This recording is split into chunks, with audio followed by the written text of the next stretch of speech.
It's time for Twig This Week in Google. Stacy has the week off, but Kevin Marks joins Jeff Jarvis and me. We're going to really talk about the fate of the world on this week's Google. We'll get a little philosophical. Of course, is Google too rich, too powerful to even consider being not evil? Facebook, too. Mark Zuckerberg's plan for world domination and a whole lot more. It's all on the table for this week in Google next. Netcasts you love. From people you trust. This is Twit. Bandwidth for This Week in Google is provided by Cachefly. CACHEFLY.com. This is Twig, This Week in Google, episode 421, recorded Wednesday, September 6th, 2017. Not okay, Google. This Week in Google is brought to you by Qualcomm Snapdragon Gigabit LTE.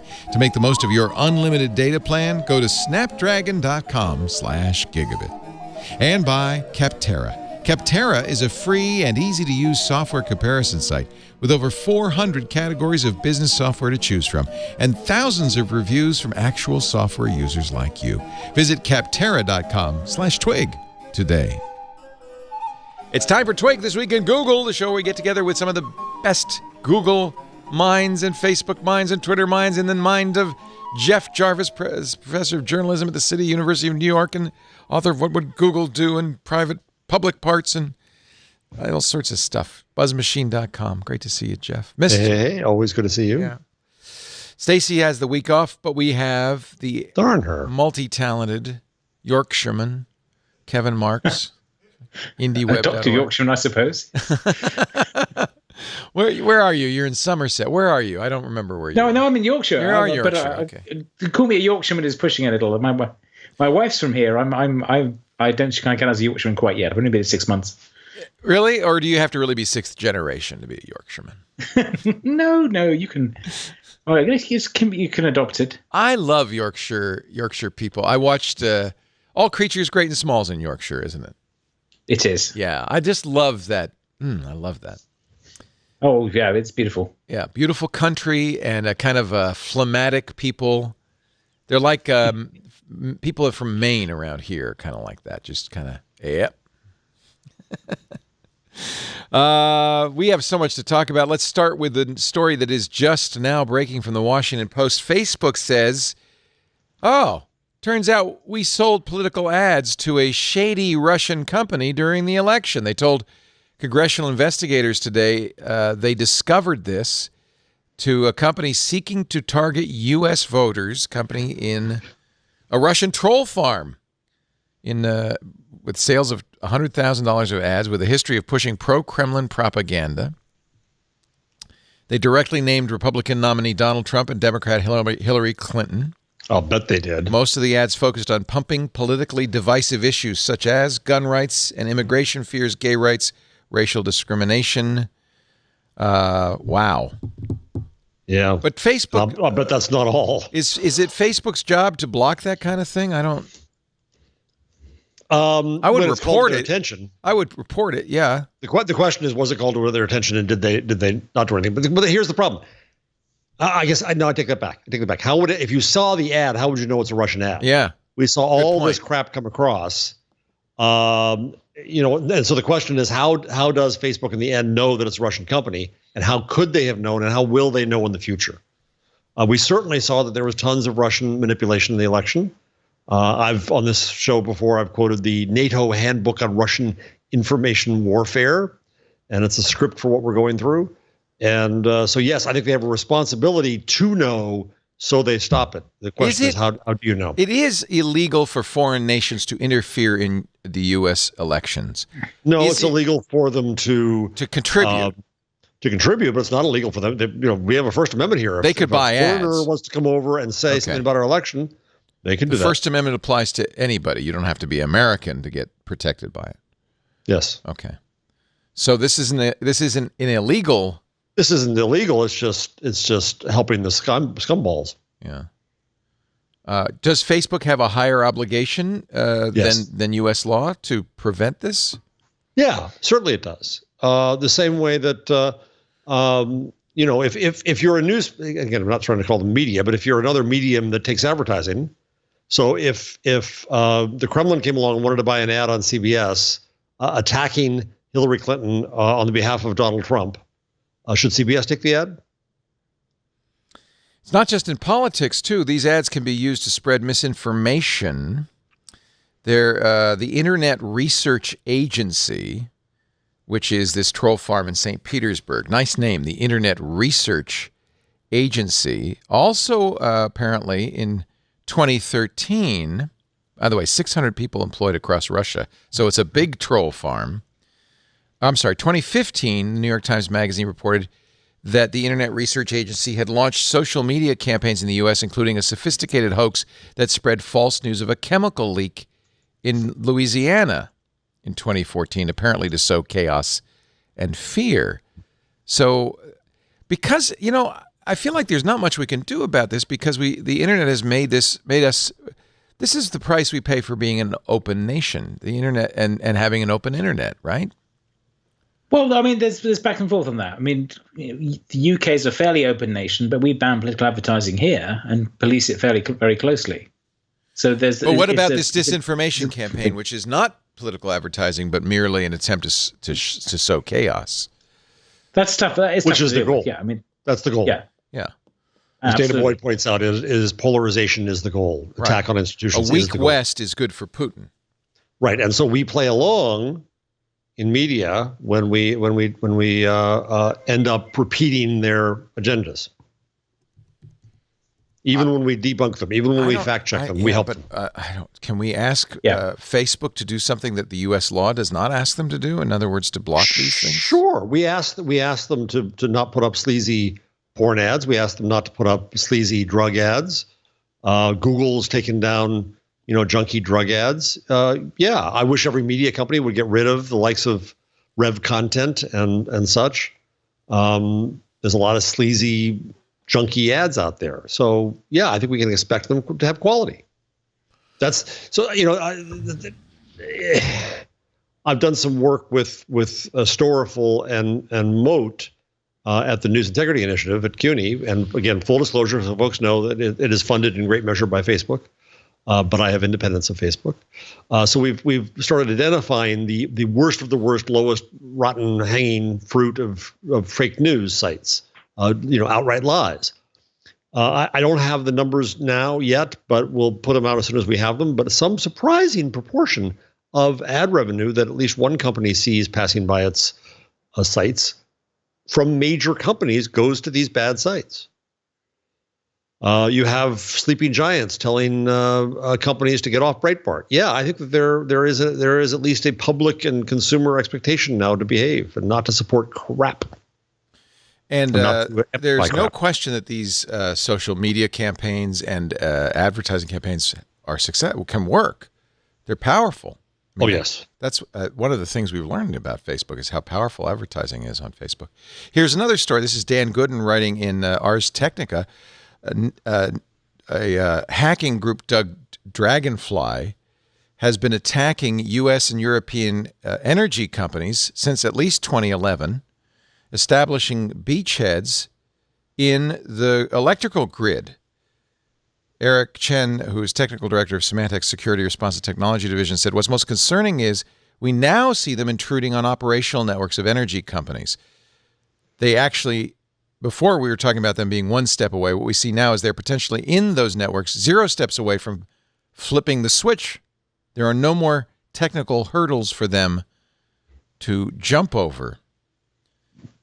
At minimum, attackers who have control of a company's operational network could use it to become de facto operators of the company's energy assets. That control includes the ability to turn on or off breakers inside the company's infrastructure, hijack systems that monitor the health of the grid. In other words, this looks like a concerted effort to undermine our grid.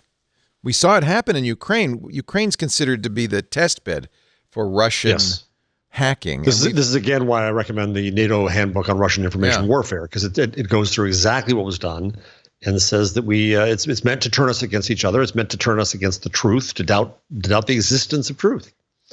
It's meant to turn us against institutions and divide us from each other as communities. So they turned off the power in Kiev, just outside Kiev. About 225,000 people lost power for 6 hours. And the power went back on, but it was considered an effective test by one of these nation states, probably Russia. It's hard to know. Manual attacks, according to Symantec, are more difficult in the U.S. than the Ukraine, based on sheer size. In order to cause an effect, something or someone would need to flip the switch, deploy a crash device, etc. But we don't believe there are any technical hurdles in doing so. So, there's some good news. We should also point out that this last week, I don't know if we reported it on this show, but the 7 members of the 32 member, or it was 24 member, let me look and see and get the number, a technical advisory committee to the president resigned, saying nobody's paying any attention to this stuff. Those were, however, the hangover appointees from the Obama administration. Right. Insufficient attention to threats. So it could have been purely political. The rest remain. It's a 27-member council. 7 resigned. Yeah, might not be anything, although when you tie all these stories together, it's a little concerning. I hope we are paying attention to this stuff. Okay, I'll just start with the bad news. What was the story that I loved today? On the other hand, Oreo is out, so okay, good. So here's a story that fascinated me today. Can I jump to one? Yeah. I want to hear what you have to say about it. That Facebook is ready to pay hundreds of millions of dollars for music rights. If I interpret this right? So on one hand, this seems to be, we don't know how to keep your music from being pirated, so we'll just pay you and go away. But on the other hand, this enables users to then use music in their videos. I think that's more powerful. That's more the point, right? That's what it is. I wasn't misinterpreting it. That's amazing. Yeah, that Facebook would enable its users. I mean, they might as well buy a stock photo agency too for memes, and you can make content here and make it freely, and it won't get taken down for all these stupid reasons. Well, I think that's phenomenal. A good kind of template for this is Jiffy, right? Jiffy makes these animated GIFs that everybody now uses. They're animated. I just got them in Gboard, the Google keyboard. I can now paste animated GIFs into my texts and so forth. So what's happened in the past, of course, is the recording industry has demanded that YouTube and Facebook pull down anything with copyrighted music. Facebook's saying, well, forget that. Why don't we just give you some money and people can use the music? That's what YouTube does as well, of course. Right. YouTube does that. In fact, wait. Yeah. Well, yeah, YouTube does that, but YouTube doesn't allow you to use the music. The users to use the music in their videos. This enables the user to use the video without being taken down. It does. It does? It does. Yeah. If you insert copyright music, it'll say this is copyright music, and depending on what the label has decided, they get the advertising revenue for it, or they get a buy link attached to it, or they. Right, but I think that's different. Right, got it. But I think this is different, and maybe I'm wrong. Maybe it's only an inch, not a foot. But in that case, YouTube is either paying ad revenue to the music company because they left it up, or they take it down, or the user can buy it. In this case, Facebook. I think what Facebook is just saying, we'll buy it for everybody. Lucas Shaw and Sarah Fryer, writing in Bloomberg Technologies, say that the music industry executives also hope licensing songs for user-generated video on Facebook will place greater pressure on YouTube to behave. Yet by further empowering Facebook to host video and music, rights holders risk creating another YouTube, a great source of promotion, but a place where consumption outpaces sales. The good news is the music industry grew 5.9% in 2016. What's the chart look like? I don't even know how much did it shrink before it started growing again. Oh, I don't know. That's a good question. Well, it depends where you measure from. Right. So Universal Music Group, owner of the world's largest record label, reported a 15.5% increase in sales in the most recent quarter. Warner Music Group, the second of the big three, said a 13% increase in sales. So this is going to be an even better year. So the good news is the music industry has found ways to make money, particularly from streaming services. that's the real way to make money these days from Spotify and Apple Music and so forth. So in a second quarter earnings call, Mark Zuckerberg said, for the next few years, video will drive our business and determine how well we perform. And we're going to continue to invest in the format. This is an interesting story related. The rights to James Bond are for sale. And among the usual bidders for James Bond, Apple and Amazon. So I guess the rights to James Bond are owned by MGM. They've been trying to sell it off for a couple of years. Sony, Universal, and Fox have been pursuing it. Warner's and Sony, the most aggressive. But according to Hollywood Reporter, Apple, with its newly arrived executives from Sony Pictures Television, is in the running. Apple could easily afford the franchise. Apparently, you too could buy the rights to James Bond for a mere $2 to $5 billion. Mm-hmm. In the world of Lucasfilm, which of course is Star Wars, and Marvel, Bond feels really underdeveloped, says someone familiar with the process. I mean, look how well Star Wars has done. It's been around forever. Yeah, but Star Wars has done so well for Disney. They have turned that into a money machine. There's going to be a movie every year. Every movie makes almost enough money to pay off the purchase in the first place. They've got the Disneyland Star Wars is under construction. They're going to have a Star Wars hotel. Marvel's been huge for Netflix. It's done so well. And, of course, the Marvel movies have made tons of money. Yeah, I agree. I mean, there's never been Bond movies have continued to be cranked out. What were there, 60 of them, right? Well, they ran out of novels a long time ago, didn't they? Yeah, Daniel Craig is apparently, despite his complaints about playing Bond, back for another Bond outing at the end of next year. No. It takes a long time to make these. 2 years, November 8th, 2019. They haven't started making it yet, I guess.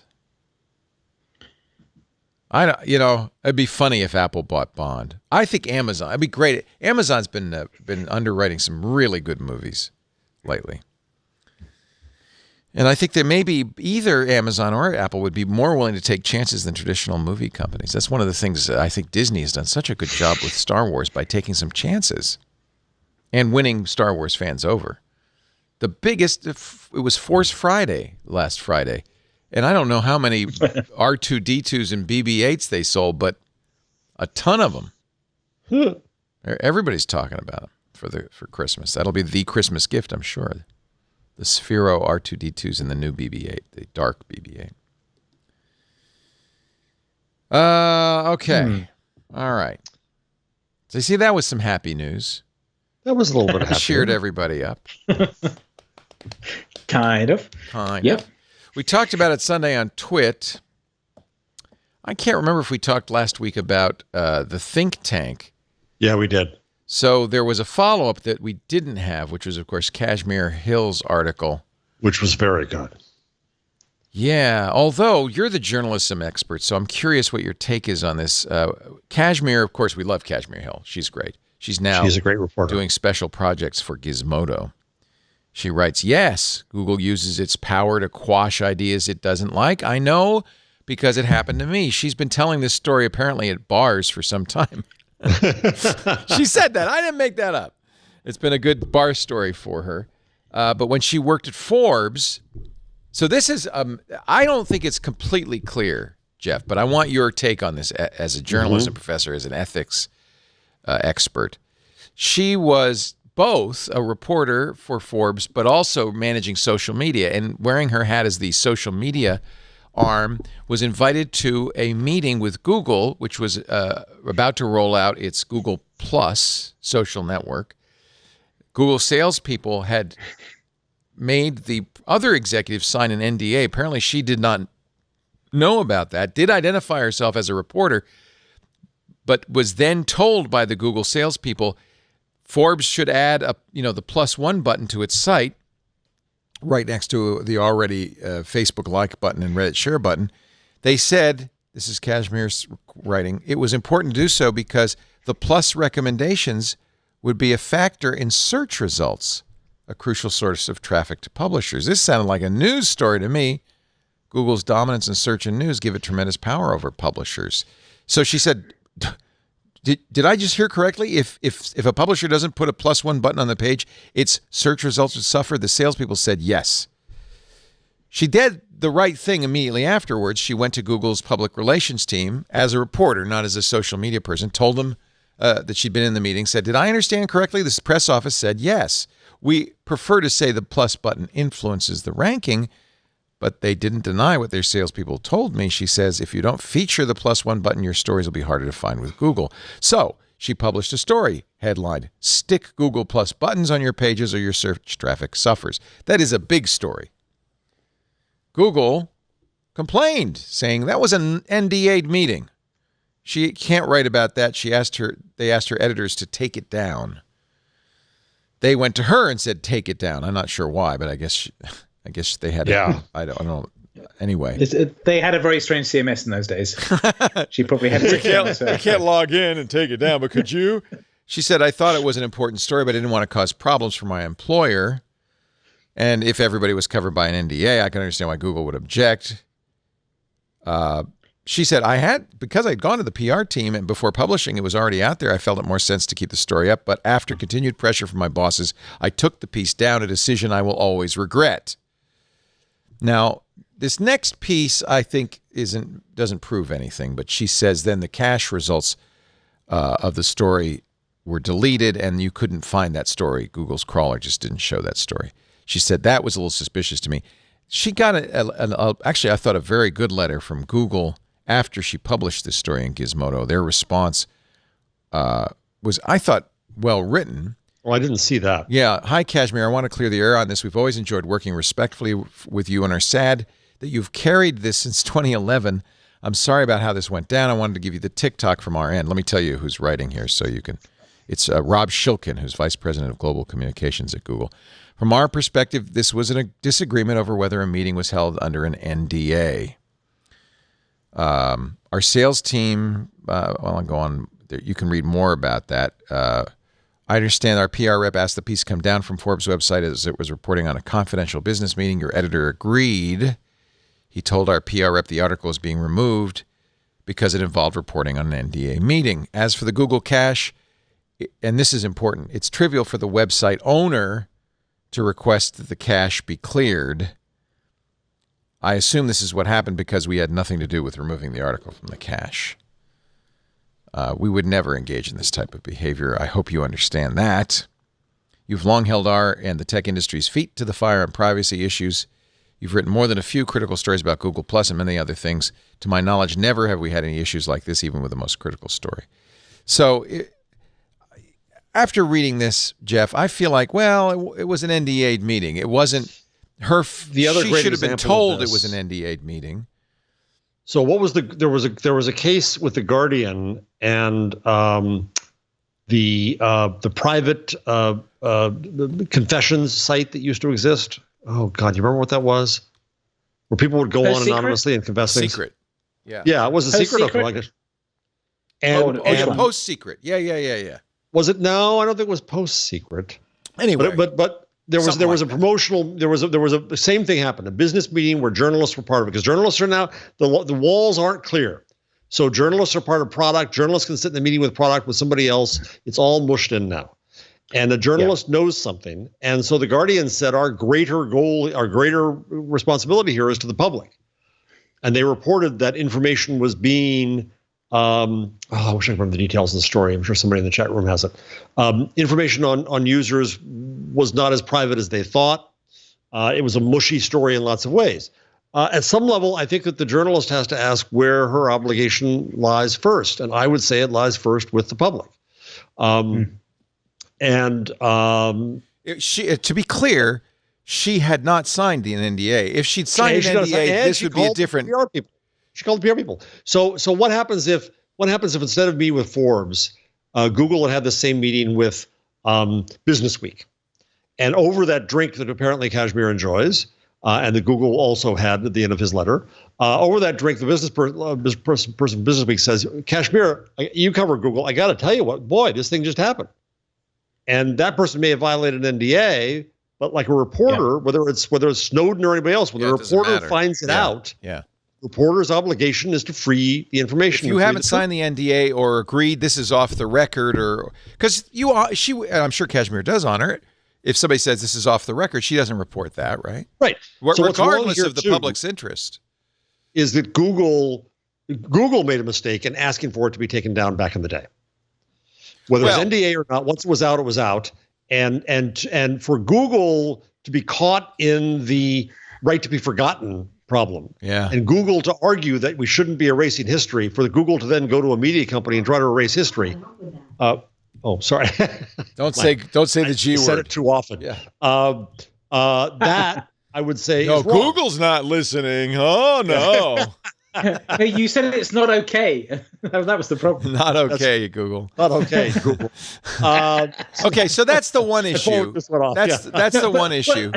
I suspect the other half of this is that it's the left hand not know what the right hand's doing inside Google itself. Right. I'm fairly sure that Matt would have been very, very grumpy about the salespeople saying that about search ranking and corrupting the work that they were doing to so keep that's search the question. rankings pure. So that's the second question. We can go back and forth over Kashmir's obligations, the NDA, and so forth. But no one's denied the essential assertion of her article that the +1 helped your search rankings. You don't think that's true, Kevin? Well, if I was being Matt, I'd say there are many thousands of factors that influence search rankings, and we can't disclose that. So probably the +1 does have something for the search ranking. Sure, it will mean that they've been pinged and they're more likely to crawl it and things like that. Right. And if you want an analogy, the current argument around this is AMP pages. AMP pages influence your search ranking because if you have them, you show up in the carousel. Right. So they don't influence your ranking, but they do influence your placement. Right.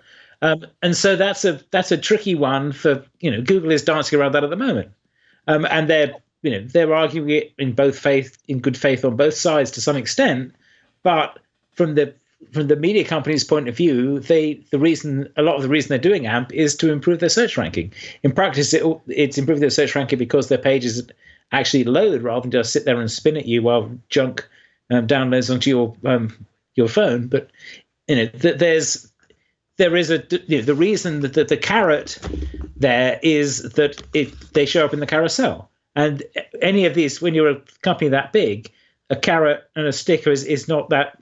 It's a bit hard to distinguish them. That's the challenge. So let me go to the larger thing. So there's also a story I put in the rundown just now. Josh Marshall from Talking Points Memo, who's a really wonderful entrepreneurial journalist, goes through a saga of how he has felt under the gun of Google just as a small business owner. And so I started writing a post about all this, and it was too big to write, so I thought instead I would talk about it here. I'm often in the position where I defend Silicon Valley and the platforms against those who presume bad motive and bad behavior, and I still do that and still believe that. But there are those who now argue that the platforms, because they are too big in their view, and because they control the internet, should be regulated, which as you know, I fear. But it is true in my mind that the platforms have a much higher obligation to virtue than even they have presented. And as I was thinking about this, I've defended Don't Be Evil because I knew where it came from. It came from Page and Brin saying, keep us honest employees. But there is a little bit of, I want to say cynicism in there, but that's not going far enough. That do good is what their goal should be. And there are those who will say that it's impossible. Companies will always put profit before everything else. Companies can't do good. But we've seen these days that doing evil has a much higher price than it used to because of exactly what we're doing right now. Because we can talk about the companies, we can learn about them, we can spread this. So I think that the Silicon Valley and the companies are still far, far too much in the mode of thinking people understand that we do wonderful things. They have to go out of their way. Eric Schmidt should have said to New America, I'm going to disagree with this article, but don't you dare do anything about it. Don't you dare get rid of this guy. Don't do anything about it because we welcome different opinions. And if we give you money, we expect that. And that's what we want. Google should have said, don't you ever kill a story. They need people inside these companies who think from an ethical framework at a very high level. Because otherwise, they're going to get zapped by the regulators. They're going to get zapped by PRs. It's bad business. And they also have a higher responsibility because they control our internet. And by the way, in this discussion, replace Google with Facebook, you'd have much the same discussion. Same exact discussion. So last week I criticized Facebook for having hired same issues. A person in charge of transparency who most journalists don't have a lot of respect for. So Josh's point is kind of that when you get as big and powerful as Google, the wielding of the power doesn't have to be kind of heavy-handed and obvious. It's just in the nature of things. And I think it's true of Facebook. The publishers rely on Google, and Google wields great power with them. And in that respect, the same thing with Facebook. Publishers are at Google's mercy. He says, this is actually a good analogy that might help people understand it. He says, if you're a Star Trek fan, you'll understand this analogy. It's a bit like being assimilated by the Borg. You get cool new powers, but having been assimilated, if your implants were ever removed, you'd certainly die. That basically captures our relationship to Google. So it's not all bad for publishers. In fact, it's so good for publishers, as is Facebook, that it's hard to turn your back on the candy. So what they have to do is they have to have a higher level of standards. They have to put out principles beyond just don't be evil. Do they do this? And say, do you think? I to some extent, there's some statements, but I think that what I'm saying is because they control our internet, because they are so big, because they are under watch, they've got to be better than any other company. I've always kind of said this in a different way, but that Google should be like a priesthood. One way to handle this is when you imbue somebody with this much power, you also have to instill in them, and it's a little bit of a mythos, but you instill in them this higher responsibility that this is it's like a police officer. You give them a gun, but you have to instill in them this sense of, this is for the greater good, and I'm committing my life to the greater good. I would even give my life for the greater good. Otherwise, giving them the gun could be a problem. Well, that's it. That is the point of don't be evil. That was the point there. It was to say, step back and think about this in moral terms. That's not enough. I'm not saying it's enough. No, absolutely. The other thing here that's why I is say a priesthood. You need to have rituals and robes and incense. You need and a Bible. You got to go. Yeah, you need a Bible. You need to instill this as a holy faith. No, that can go. That can backfire. That can backfire. That can be wrong too. Because then they get accused of being holier than thou, and we're perfect and we're wonderful. No, you have to be more monks. You have to be more supplicants. You have to be humble. You have to know that you're going to screw up. You have to be held to principles that you set. This is not easy, but hey, you got all the benefits in the world. You're the biggest brands and biggest companies and huge growth. You're controlling the damn internet. We have to hold you to a higher standard. You have to hold yourself to a higher standard. Right. So, okay. So I want to talk about three things here. One is that there's this soft power has a sort of secondary insidious thing, which is that it's not necessarily actually influence. It's just the idea that it might be is very chilling. I'm fairly sure Schmidt didn't say sack these guys, shut them up. Yes. But did he say don't? But the emails were, you're not being collegiate. You'll piss Google off, and then the other part of our group won't get funding. So stop talking out against Google. So she was explicitly saying, do not speak against our major funders. Right. It probably. That's what's insidious about it. It might not even. Google may have exerted zero pressure. Eric Schmidt may have never said anything. Right. He didn't have to. It was understood. They have to be conscious of that. Oh, well, can they do when they? Yes. So and this is so much on my mind because I took a lot of money from Facebook for the News Integrity Initiative, and we negotiated independence, and this is exactly why. But I have to be very conscious. I didn't write about the case of Facebook hiring the former New York Times public editor Liz Spade to be in charge of transparency and how I thought it was a bad hire, because it took me so long to figure out how to write it. It was over, but it was too late. But would you agree that this is something journalists are constantly challenging themselves? A good journalist is constantly challenging themselves with: am I biased here? Am I looking Yes. out for the good of my employer And am I versus the good of, transparent enough? and Yes. that's where I mean the priesthood, because a good reporter has to hold as her highest ethic that I'm here for the people, right? I'm here to speak truth to power. I'm here to represent the people, not my employer, for instance. Yes. Yeah.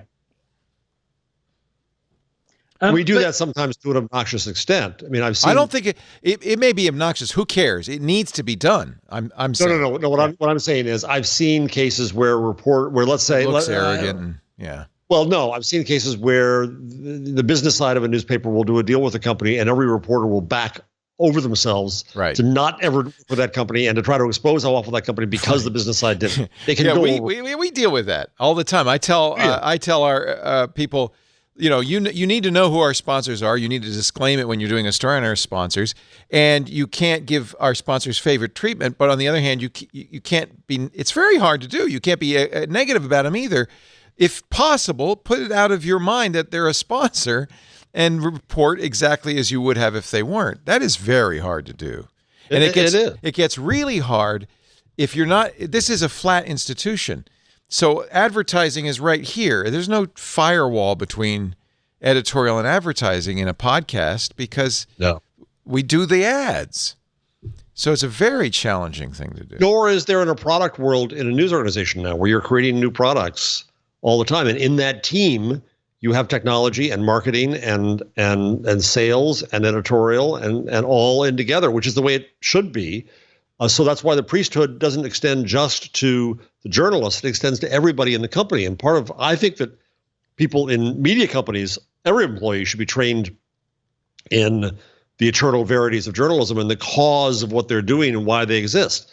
Similarly, on Google and Facebook and Twitter, for God's sakes, all the platforms that stand in this powerful position, I think that they've got to do a lot more in thinking about their moral authority, and not to claim it. They don't, but not to presume it. They don't do that either. But to earn it and earn it every day and hold each other honest to that. Same goes, by the way. Let me say for media. I think that we in media don't grapple enough with the fact that paywalls redline journalism away from poor people. Reach-based advertising brings us to clickbait, which doesn't just mean cats and Kardashians. It also meant, watch out here, Donald Trump. The conflicts that we have in media, the ways we're trying to save ourselves, the ways we're forgetting what our real mission is. We ain't pure. We ain't clean either. I'm not holding us to any higher standard, I don't think, or lower standard. But we all have a larger societal responsibility. Kevin, you wrote an article, a blog post. I really like this. You posted a link to it in the chat room. Otherwise, I would not have known about it because you wrote it 14 years ago in your blog, Appeas Epigony, about morality. You're just showing off you know how to say that, Leo. I don't. I'm making it up. I don't know what it means. Let's put that. Edifying, exquisite equine entrapments. But this is along those lines, isn't it? These are the kind of ethical standards. This was Jane Jacobs wrote this book a long time ago called Systems of Society. I think it was Systems of Survival. That was it. Which is about there are two primary moralities, two sort of cultures. There's the commercial culture and there's the guardian culture, and the difference between them is that the commercial culture has a coherent ethos, and the guardian governmental priesthood type thing you're talking about has a coherent ethos. And when you mix them, it gets difficult. And so there's a whole book about it, which is well worth reading if you want to pick that up. But this post sort of was trying to say, could we come up with a new one that's not commercial and is not guardian but is open source? So it's trying to come up with these kinds of trying to come up with a sort of open source, open web version of these ideals. And I'm not saying this is fully thought through, but it was very interesting to read this. Yeah. And that is the challenge. You have to step back and think about these things, because her point, the underlying Jane Jacobs point is that the commercial thing is consistent in itself, and it is designed to you avoid force, you trade, use initiative, you're honest, you're optimistic. There's a whole, and you respect contracts and so on. And you compete, and there's a sort of structure to that, and there's a coherence in the guardian, the priesthood mode, which is you have a monopoly, you should not be trading. You work within the system. There's a set of things you do if you're in that mode. You respect the hierarchy and the tradition, and you're obedient. And there's a coherent morality there, which can be useful in circumstances too. And the challenge is if you get them mixed up, then you end up with a mafia, or you end up with the kind of sort of corruption that we're talking about with the Russian state or things like that. And the worry is that we have moved towards that since you wrote this book in America and in the UK to some extent as well, where we have this, we've mixed this idea that the government and the commerce are running in separate spheres. They're now running these overlapping spheres. So and that's it's funny the challenge because of this is, I've been thinking about this a lot too, because I feel like one of the reasons we're in shaky times. I mean, that you wrote this in 2003, where it was, God, that was a long time ago. Oh, those were the days, my friends. Where you had a merchant ethic, and you had a mercenary ethic or a guardian ethic, and I love the desire to create an information ethic and all of these attributes. But these are all essentially based on a mythos that one has to buy into. That's what, you need true believers, because if you're a police officer, for instance, or a monk or a priest, you need to kind of be a true believer in the tenets of that holy order in order to enforce that. And the problem is that I think not only are we living in a post-fact world, we're living in a post-mythos world, or maybe such a highly fragmented mythos that everybody has their own, and there's no agreement anymore on a moral framework or. Kellyanne Conway was it's actually all president made up anyway, and it's kind of like Bitcoin versus fiat currency. Bitcoin undermines fiat currency because you suddenly realize, just as Bitcoin is based on nothing, neither is the dollar bill, and it all can start to crumble if people stop believing. It's all made up. Yes. And as soon as people don't hold these truths to be self-evident, even because they're not. They're all made up. But as soon as people kind of see through that and we get in a post-fact society, everything falls apart. Kellyanne Conway was more prescient than she certainly knew when she talked about alternative facts. She may have understood that. It may be that she understood that. I'll give her more credit than you do. By the way, I just put it on the rundown.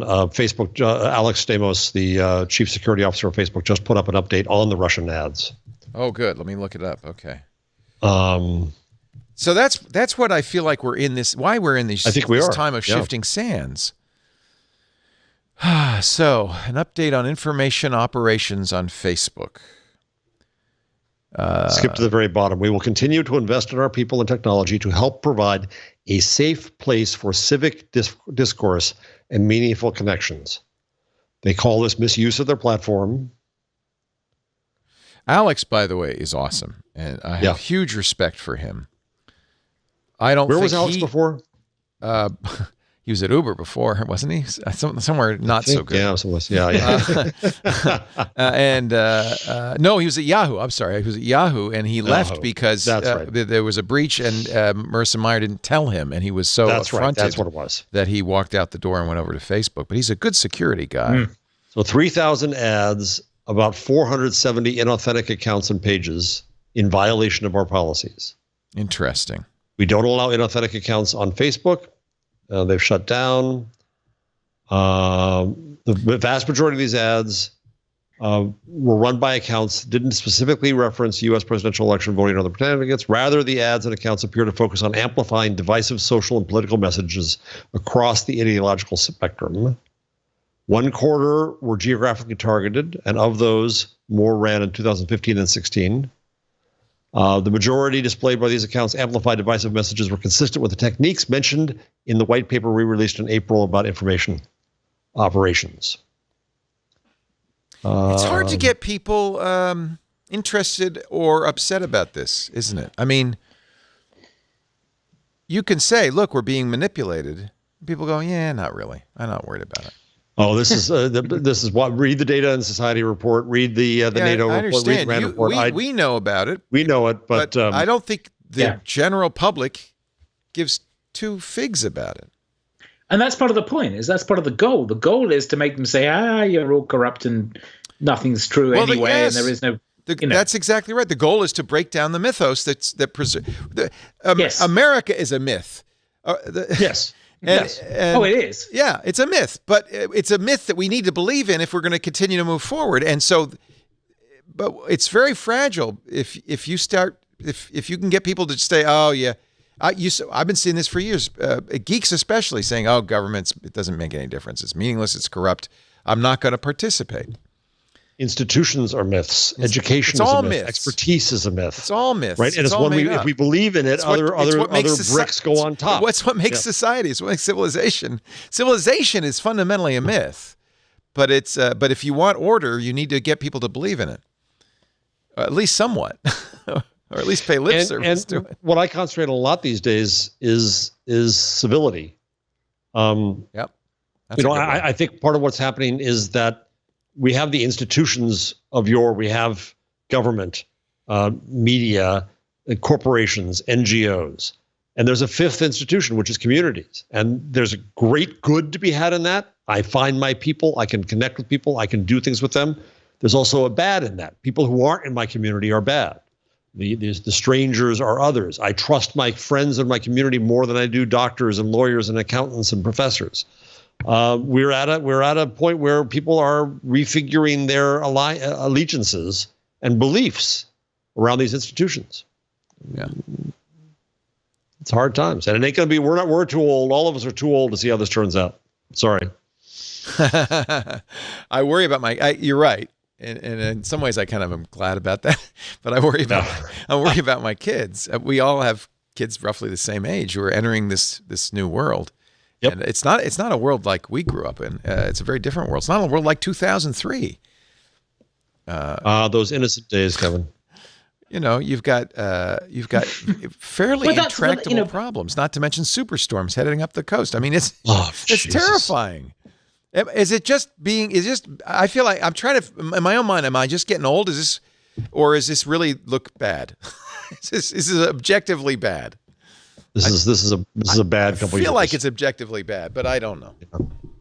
I love this. It ain't World War II. So part of it is 2003. We didn't have this power, so it was easy for us to pontificate about it and do this because 2003 Google wasn't what it is now. And part of this comes from this sort of weird thing where these companies overshoot on their scrappiness. Because they start out as the outsider and they've got to compete with the status quo, and it takes them a while to realize they've become the status quo. So if you're Larry Page, you may still think of yourself as the scrappy outsider, even though you're now the CEO of the biggest source of information in the world. And this was very much true of Intel, and it was true of Microsoft, and to some extent it's true of Google as well. And I'm sure Facebook had that sense as they were growing too. You start out being the outsider, and you're saying there is this establishment, there is these power centers, there's all this stuff going on in the world. We're just this little company, there's 10 of us, and we're trying to do this thing. But then you ramp up and you overshoot on that sort of sense of being the outsider that's trying to change the world, and don't realize that you are an establishment. And also that you're treated as an establishment as well. And so they may not, this was certainly true when I was working at Google, however long ago it was, 8-9 years ago, was that the execs didn't quite realize how much power they had, and they'd make this pronouncement, then PR would have to go spend a lot of time cleaning up after them because they'd said something that they thought was, a thought experiment, and everyone else thought was a policy statement. When Larry said, it would be nice if we had an island somewhere that didn't have any laws so we could experiment with this stuff. That was a little peek under the curtain there, wasn't it? I also think that was the last time he had a. He never went public again. That was his last public. utterance. I'm fairly sure he got a bit of a telling off. Yes. By whom? Who is going to tell Larry Page off? Sergey? What's her face? No. Who's Their who's PR now, person. the one who's now at Uber? What's her name? British lady. Yeah. Yeah. You know what I mean? Anyway, we'll come back. Her name will come back to me. But you know,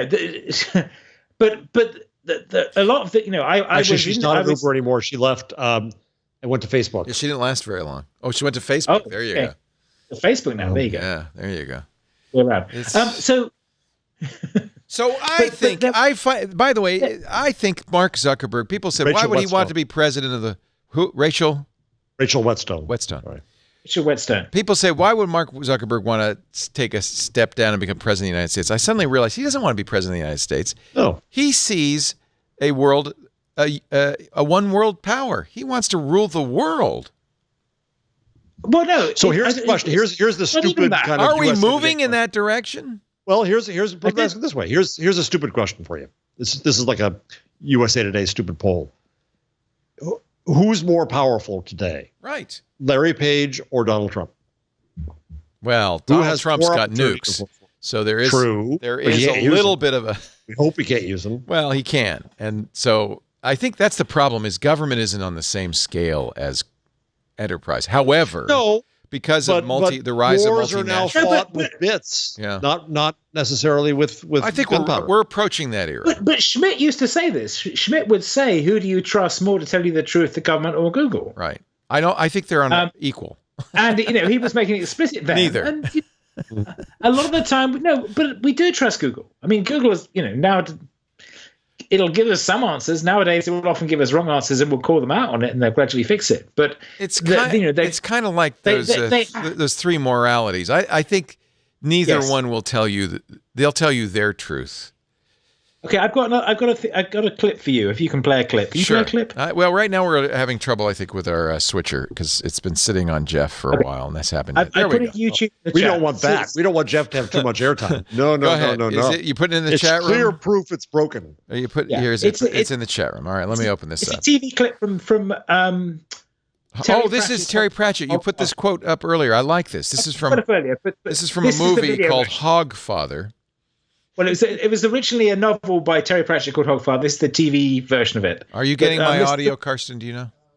Okay, here we go. This is Susan Death's granddaughter talking to Death at the end of the time where they've defeated the auditors and restored Christmas or Hogsmas. Anyway, this is a Christmas movie. The key thing you need to know is the male voice here is Death. Yes. And Susan is Death's granddaughter is actually fixing. Okay, let me go back. You're saying that humans need fantasies to make life bearable? No.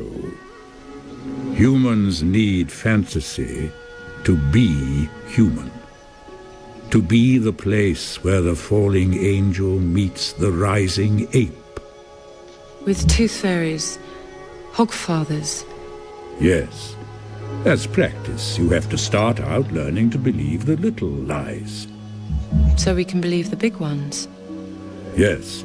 Justice, mercy, duty, that sort of thing. They're not the same at all. You think so? Then take the universe and grind it down to the finest powder and sieve it through the finest sieve, and then show me one atom of justice, one molecule of mercy. And yet, you try to act as if there is some ideal order in the world, as if there is some rightness in the universe by which it may be judged.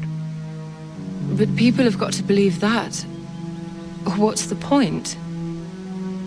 You need to believe in things that aren't true. How else can they become? Wow, I love that. That's awesome. And Lady Mary. Yeah. I've never seen Hogfather. You need to watch Hogfather. Yeah. Well, watch it at Christmas. It's a Christmas movie. It's not kind of Christmas, but it's very well done. It's about 4 hours long. Terry Pratchett, who is, he reminds me a lot of Douglas Adams, both of whom understood this thing that, eventually everybody comes to realize it's all made up. And then now what? Let's take a break. Kevin Marks is here, undermining our very most fundamental beliefs. He does that from time to time at indieweb.org. Jeff Jarvis, he's pretty much the same. He's at buzzmachine.com, and we are talking about all sorts of stuff. I could talk about a shiny object. I got the new Essential phone. I'm dying to hear about that. Oh, good. Thank God. This is what we need to distract ourselves. Things like this, little shiny objects. Yes. This show is way too smart for me. I hope you're enjoying it. Our show today brought to you by a great company doing great stuff, Qualcomm, and the Qualcomm Snapdragon Gigabit LTE. This is empowering devices, and many of the newest devices you're using are actually using this Snapdragon Gigabit. Go to snapdragon.com/gigabit to find out more. The Samsung Galaxy Note 8, the S8 Active, the Moto Z Force, the HTC U11, the Galaxy S8. These are all devices with this new Gigabit LTE, designed to deliver the fastest mobile connectivity and help speed things up in crowded places. LTE, Gigabit LTE, 4x4 MIMO, many channels to let your data flow on and squeeze more speed from every LTE connection. It's like driving on a much wider, much faster data highway. Download speeds on average LTE download speeds are up to 7 times faster than your home Wi-Fi. It could turbocharge all your connected apps. Download the latest games from the Play Store on the go faster than you can at home. Access all your files in the cloud nearly as fast as you would if they were stored on your phone.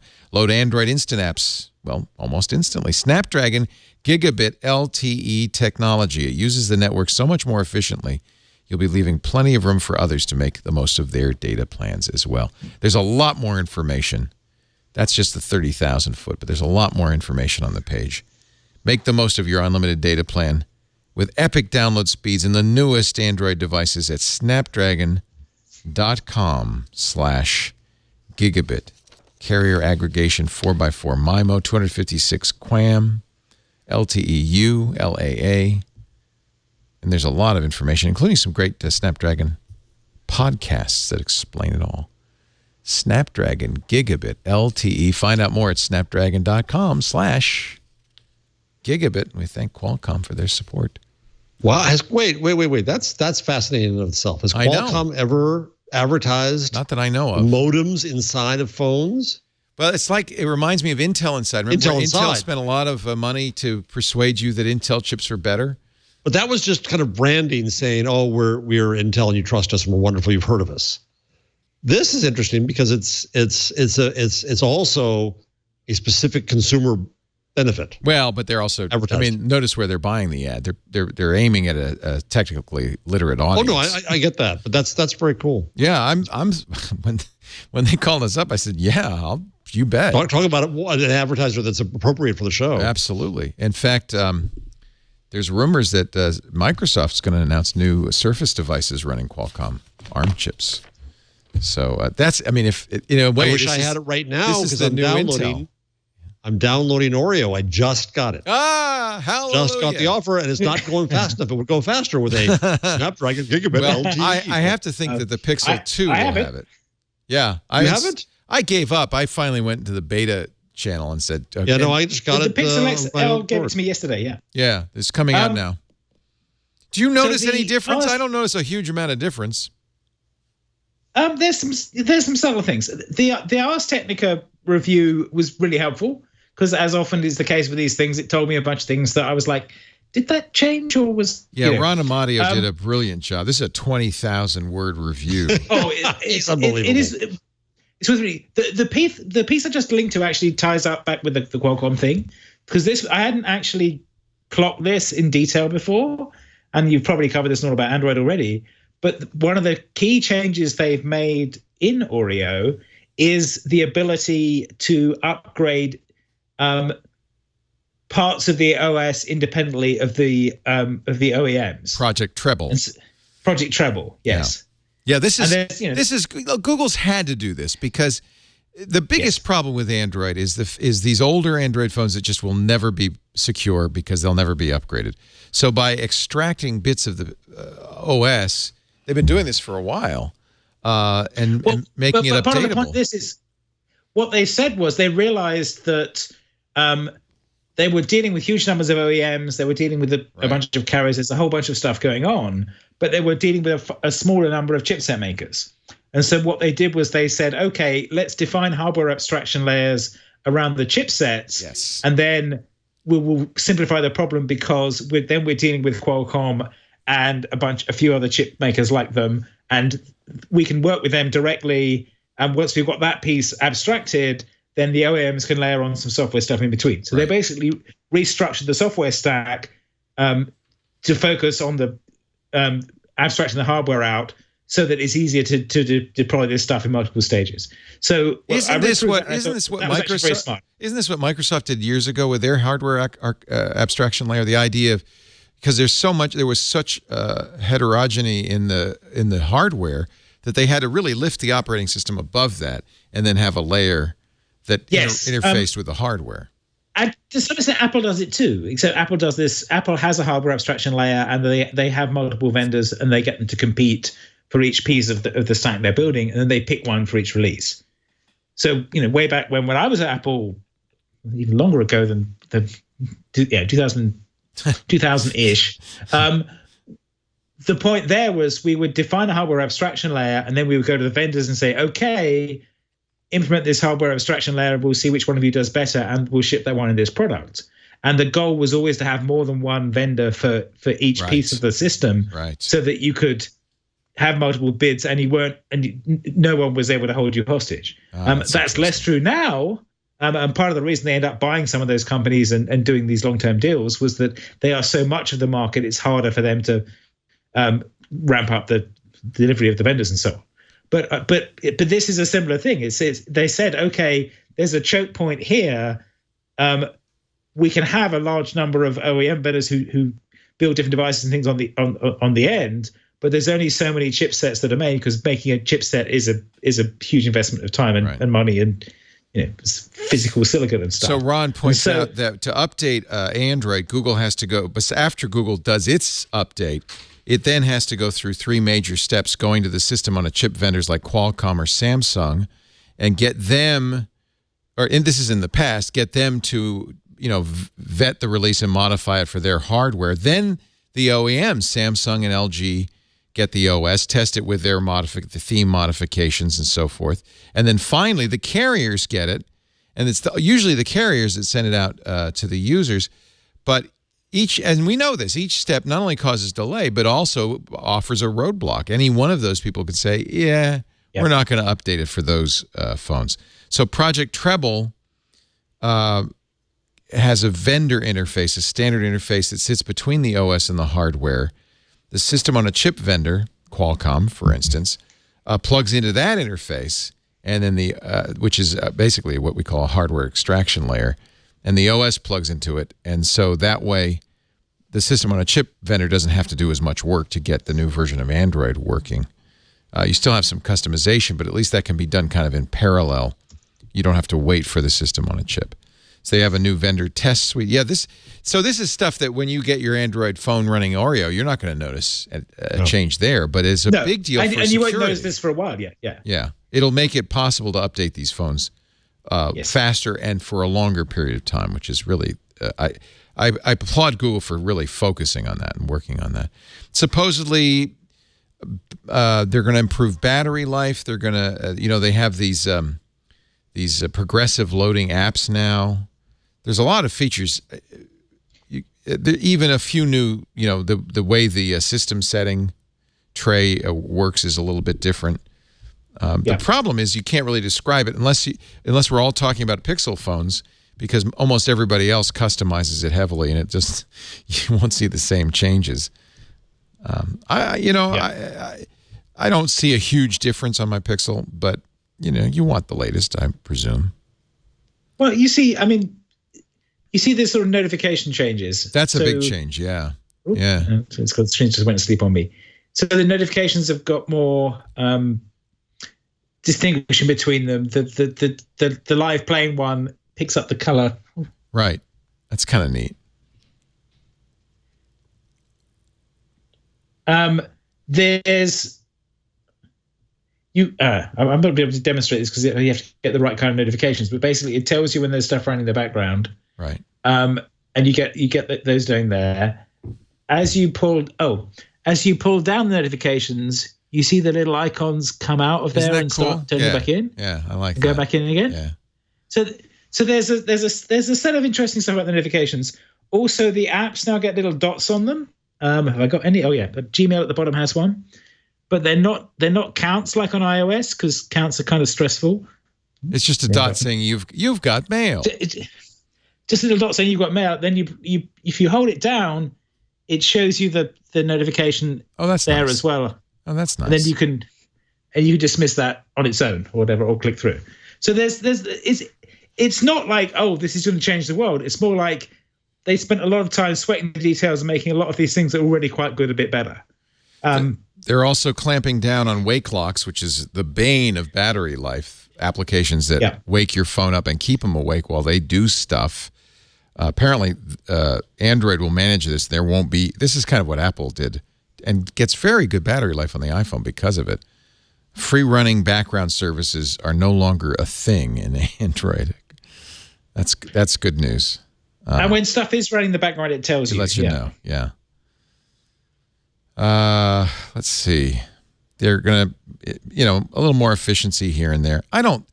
This is more of an under the hood upgrade than it is a feature update. I don't think. Yeah, they didn't hype it a lot. No. The biggest, I think, single biggest new feature is this Google Play Protect. Google says, do not install antivirus apps. We'll take care of this. You'll see a badge on the Android device. It'll say Google Play Protect. And I guess, among other things, it continually scans for malware, looking for known flaws. It'll do that for apps on the Play Store, but it will also scan apps that you've downloaded from third parties and sideloaded. Google says it scans 500,000 apps a day, and any newly discovered apps get queued up for deeper analysis. I don't know what else. Let's see. It says app scanned yesterday at 7:20. Yeah. 17:20. Yeah. So I don't know if that's window dressing, because Google did some of this before, although it was only doing it on the Play Store, I guess.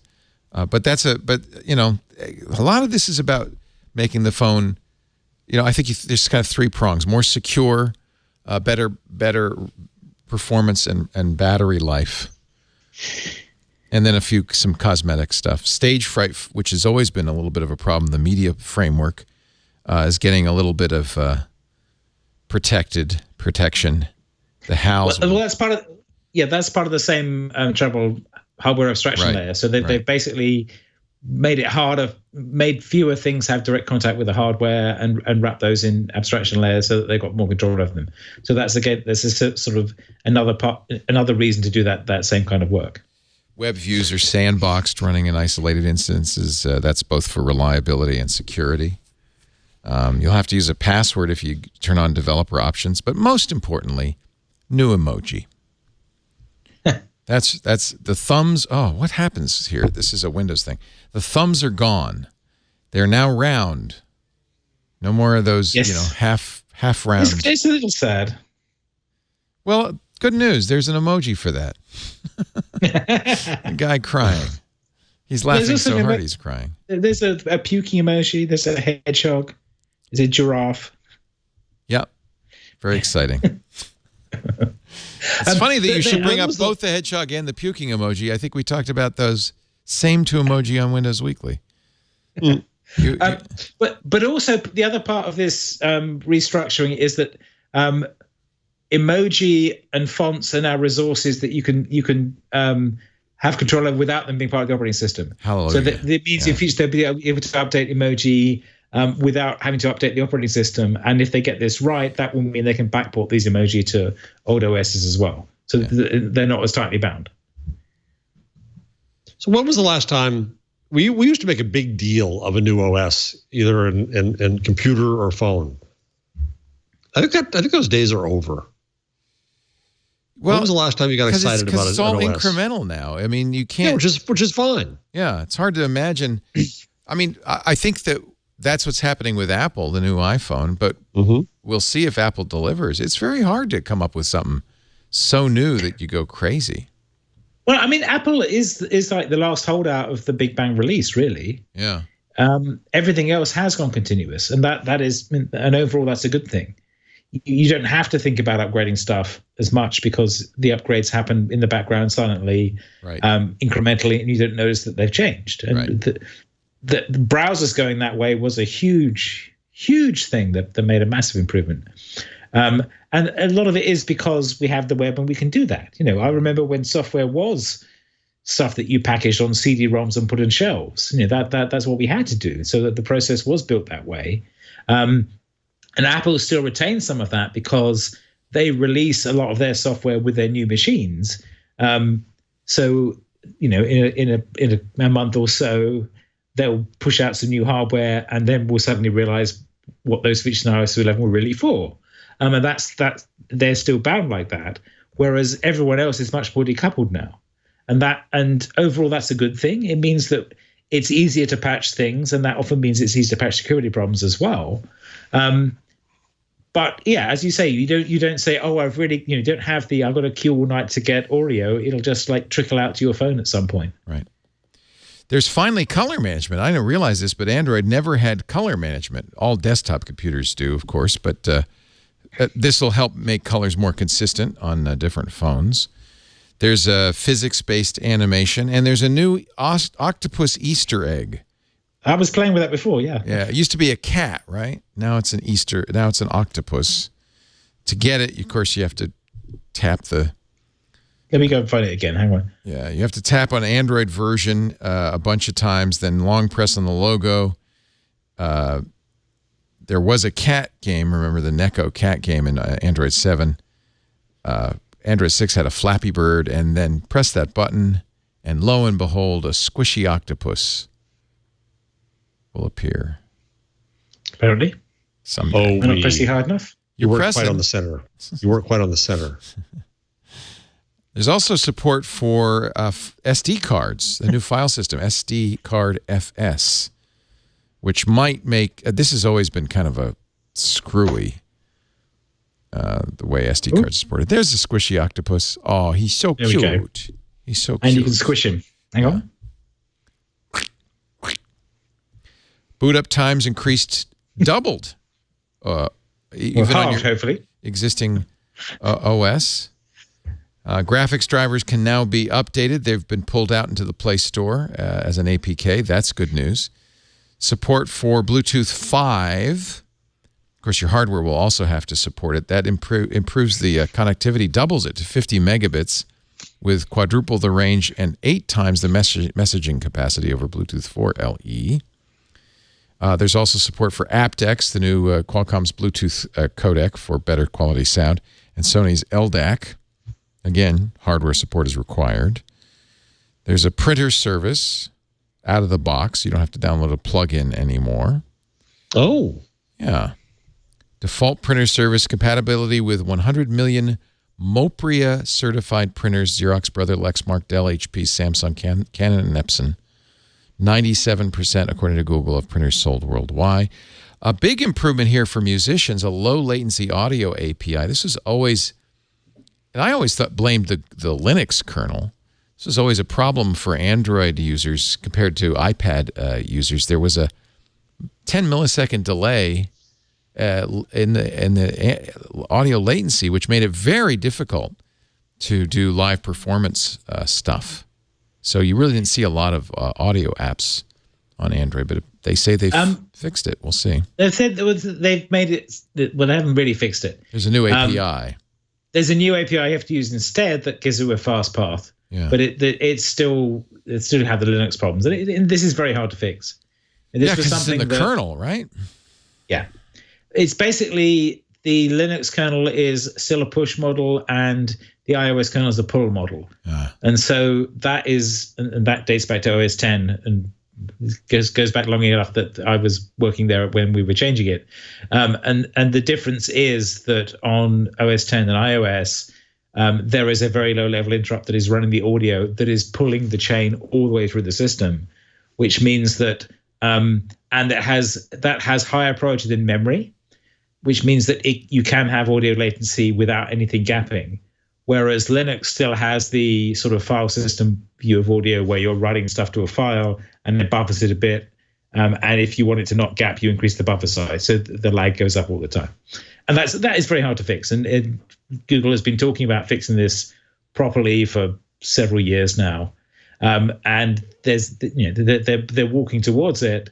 But I suspect that the newer kernels they're talking about to replace the Android and Chrome kernels that we've talked about these before may well be what they need to do this in the long run.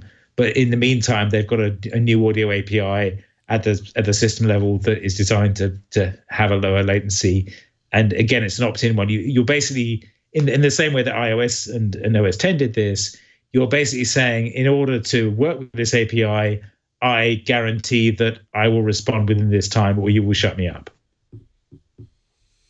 So there it is. Thanks to Ron Amadio for a 20,000-word summary. There's a lot in there. I mean, if you care about Android, this is definitely worth reading. Yeah, he's done a great job. Yeah, that was a useful hour and a half to read. Yeah, and I think we gave you the highlights there. This is the Essential phone. Mine came yesterday. I did not get a pre-production version. It is a very apparently beautiful. I mean, when you hold it in your hand, you'll love it. Titanium and ceramic build. It's got these two little pogo pins up here on the back for the doohickeys. There's a 360-degree camera. I'm impressed you know the jargon for what you call those pins. Well, you see them on a lot of devices, including the new iPads, the smart connector, and it's just, electrical connectors. I have to say, when I first opened it up, I said, what is it, extra flash? But on a closer inspection, you see they're actually just metal connectors. There's dual lenses. The camera is buggy as heck. I was hoping that they would have fixed this. A lot of the reviewers mentioned this in the pre-production. It's latent. It crashed the phone, did a hard reset for me once, crashed itself another time. But it does have a monochrome mode, which looks quite good. Takes advantage, I guess, of the dual lenses. The dual lenses aren't like on an iPhone where you can zoom in. They're both active all the time, I gather, because there's no separate lens. Are they right next to each other? Yeah. Pretty That's close. Weird. I'm not sure exactly how that works. But there are still problems with the camera app. I've heard some people sideload the Google Camera APK, and it's faster and works better. So I expect Essential will fix the camera. You look at it, and it's not only is it a fingerprint, it's beautiful, but it's a fingerprint magnet, and there's the monochrome mode of it, and it really looks fragile. In fact, we already got some hairline scratches on the bottom. I've only had it a day. Jason Howell had it yesterday for All About Android. I'm going to give it back to him after this so he can review it for the new screensavers. Your staff says that Jason ruins all phones. And unaccountably, it's already got a crack in the glass on the front. And I know I didn't do that, but I think, and Jason, I don't think dropped it. So I'm wondering now, this could be a manufacturing defect. I don't know. The screen is beautiful. It's if you compare it, I'll show you. It's got a screen roughly the same size as the iPhone 7, 5.5-inch screen. If you compare it to the iPhone 7, though, you'll see how much smaller it is, and that's where the lack of bezels really makes a difference. All phones going forward will have a lack of bezels. So there's one thing that makes that difficult is the camera on the front. If you don't have a frame, the camera has to notch out the screen. Apple's apparently going to do this as well. And the good news is on Android, because it's where the notification bar is, and the notifications are kind of split between left and right. It's you see it, but it's not functionally going to make too much of a difference. Maybe on a game it will, or something like that. It does not have a headphone jack, and to me that's kind of a deal breaker. It's Type-C charging, and it comes with a Type-C adapter so that you can connect a headphone jack. But I just have to wonder, why don't they include headphone jacks? I guess to save space, and it does feel great in the hand. It's very small, But this is not going to be, given that we've got the Note 8 coming out, we've got the LG V30 coming out, we've got an iPhone next generation coming out, and it's early in October, Google's expected to announce the new Pixels. I don't know if there's room for this phone. It is practically virgin Android. I can't even see any customizations. But it's 7.1.1. So it's not the most recent Android. So it's not running the Oreo, yeah. Yeah. It's not even running the most recent Android 7. So I know, it's unknown how often it will update or whether it will update to Android. But I have to think this is... I mean, I assume that they'll be working on the trouble stuff because of who's running it. And Andy Rubin's company. I mean, he's the guy who created Android, right? So, and I think that's... He understands abstractions. If anybody besides Andy Rubin were making this phone, I think it'd be just a complete non-starter. But aesthetically, it is gorgeous. The materials used are gorgeous. I'm sure they'll fix the camera issue. Get a case for it. Yes. It's sad because... I always get a case. Yeah, but you design a beautiful phone, but it doesn't matter because if it's in a case, it could be ugly. It doesn't matter, right? Well, I mean, this came with a transparent case, but I dropped it enough that it shattered, so now I've got a rubber case. Yeah. And it's exactly. I've got a pretty blue phone inside this black thing. Who cares? I'm you'll never never see it. Yeah. You'll see it when you sell it. And it's got a weird hole in the back for my finger to go on. Yeah, that is one thing I have to say. Samsung really screwed the pooch with the fingerprint reader. The way the Samsung phone does it next to the camera is just a terrible idea. This is a Pixel XL style or Pixel style fingerprint. That's good. I was confused by it originally, but it's actually really nice. It works. So this is how you hold it. You're picking it up like very that. Natural. Yeah. You think it's there. Yeah. And because it is a small phone with a big screen and virtually no bezel, it fits in the hand. It feels good. This is, I could see executives buying this phone just because it looks so good. Just don't drop it. We will have iFixit on the new screensavers as well. They said it is 1 in repairability because it is just terrible. It's just you can't take it apart. They were underwhelmed, and there are already rumors there'll be a second generation coming soon, fixing some of these complaints. So, it's interesting. It's Andy. I'm glad Andy's doing something. I have all the respect in the world for him. He worked at Danger before he worked at Android, and then he sold the company to Google. Now, there's a review by Daryl Etherington in TechCrunch who said how the Essential phone won me over completely. And it's emotional here. Yeah, it is an emotion. You know what? It is kind of emotional when you see it. You hold it. It really feels very, very nice. But the fact that it's cracked already has kind of taken some of the luster off. He praises the monochrome camera. It's just this is a fine phone, but in a very competitive field that is going to be extremely crowded in the next 2 months. Let's see. So I think there's some good news here too. I just want to mention the Tech Dirts fight is over. Oh, Mike Masnick, did he win? That is great news. Yes. This is good news. I just want to mention this. Yes, it's under other. Judge dismissed it. Wow. Shiva Ayyadurai defamation suit. This guy's long effort to say that he invented email and he goes after everybody. He went after Gawker and won a settlement. A federal judge in Massachusetts has dismissed the libel lawsuit. Let me see what the judge said here. He found it's because it's impossible to define precisely and specifically what email is. Ayyadurais' claim is incapable of being proven true or false. The judge continued, one person may consider a claim to be fake if any element of it is not true or if it involves a slight twisting of the facts, while another person may only consider a claim to be fake if no element of it is true. Well, that's an issue for a fake news debate of these days. Yeah. They did not win under California's anti-SLAPP law, so Masnick cannot have his legal fees paid. Of course, there's always a possibility of appeal, but he was denied permission to amend the complaint and refile it, so he would have to appeal to a higher court. This is very good news. This is U.S. District Judge F. Dennis Saylor. And I think that's actually exactly right. Mm-hmm. I think that's exactly right. Yeah. it's weird to think that, I mean, I don't want to get sued by this guy, but Right, exactly. I don't either. Speaking of a chilling effect, but it's weird to think that somebody could have invented email.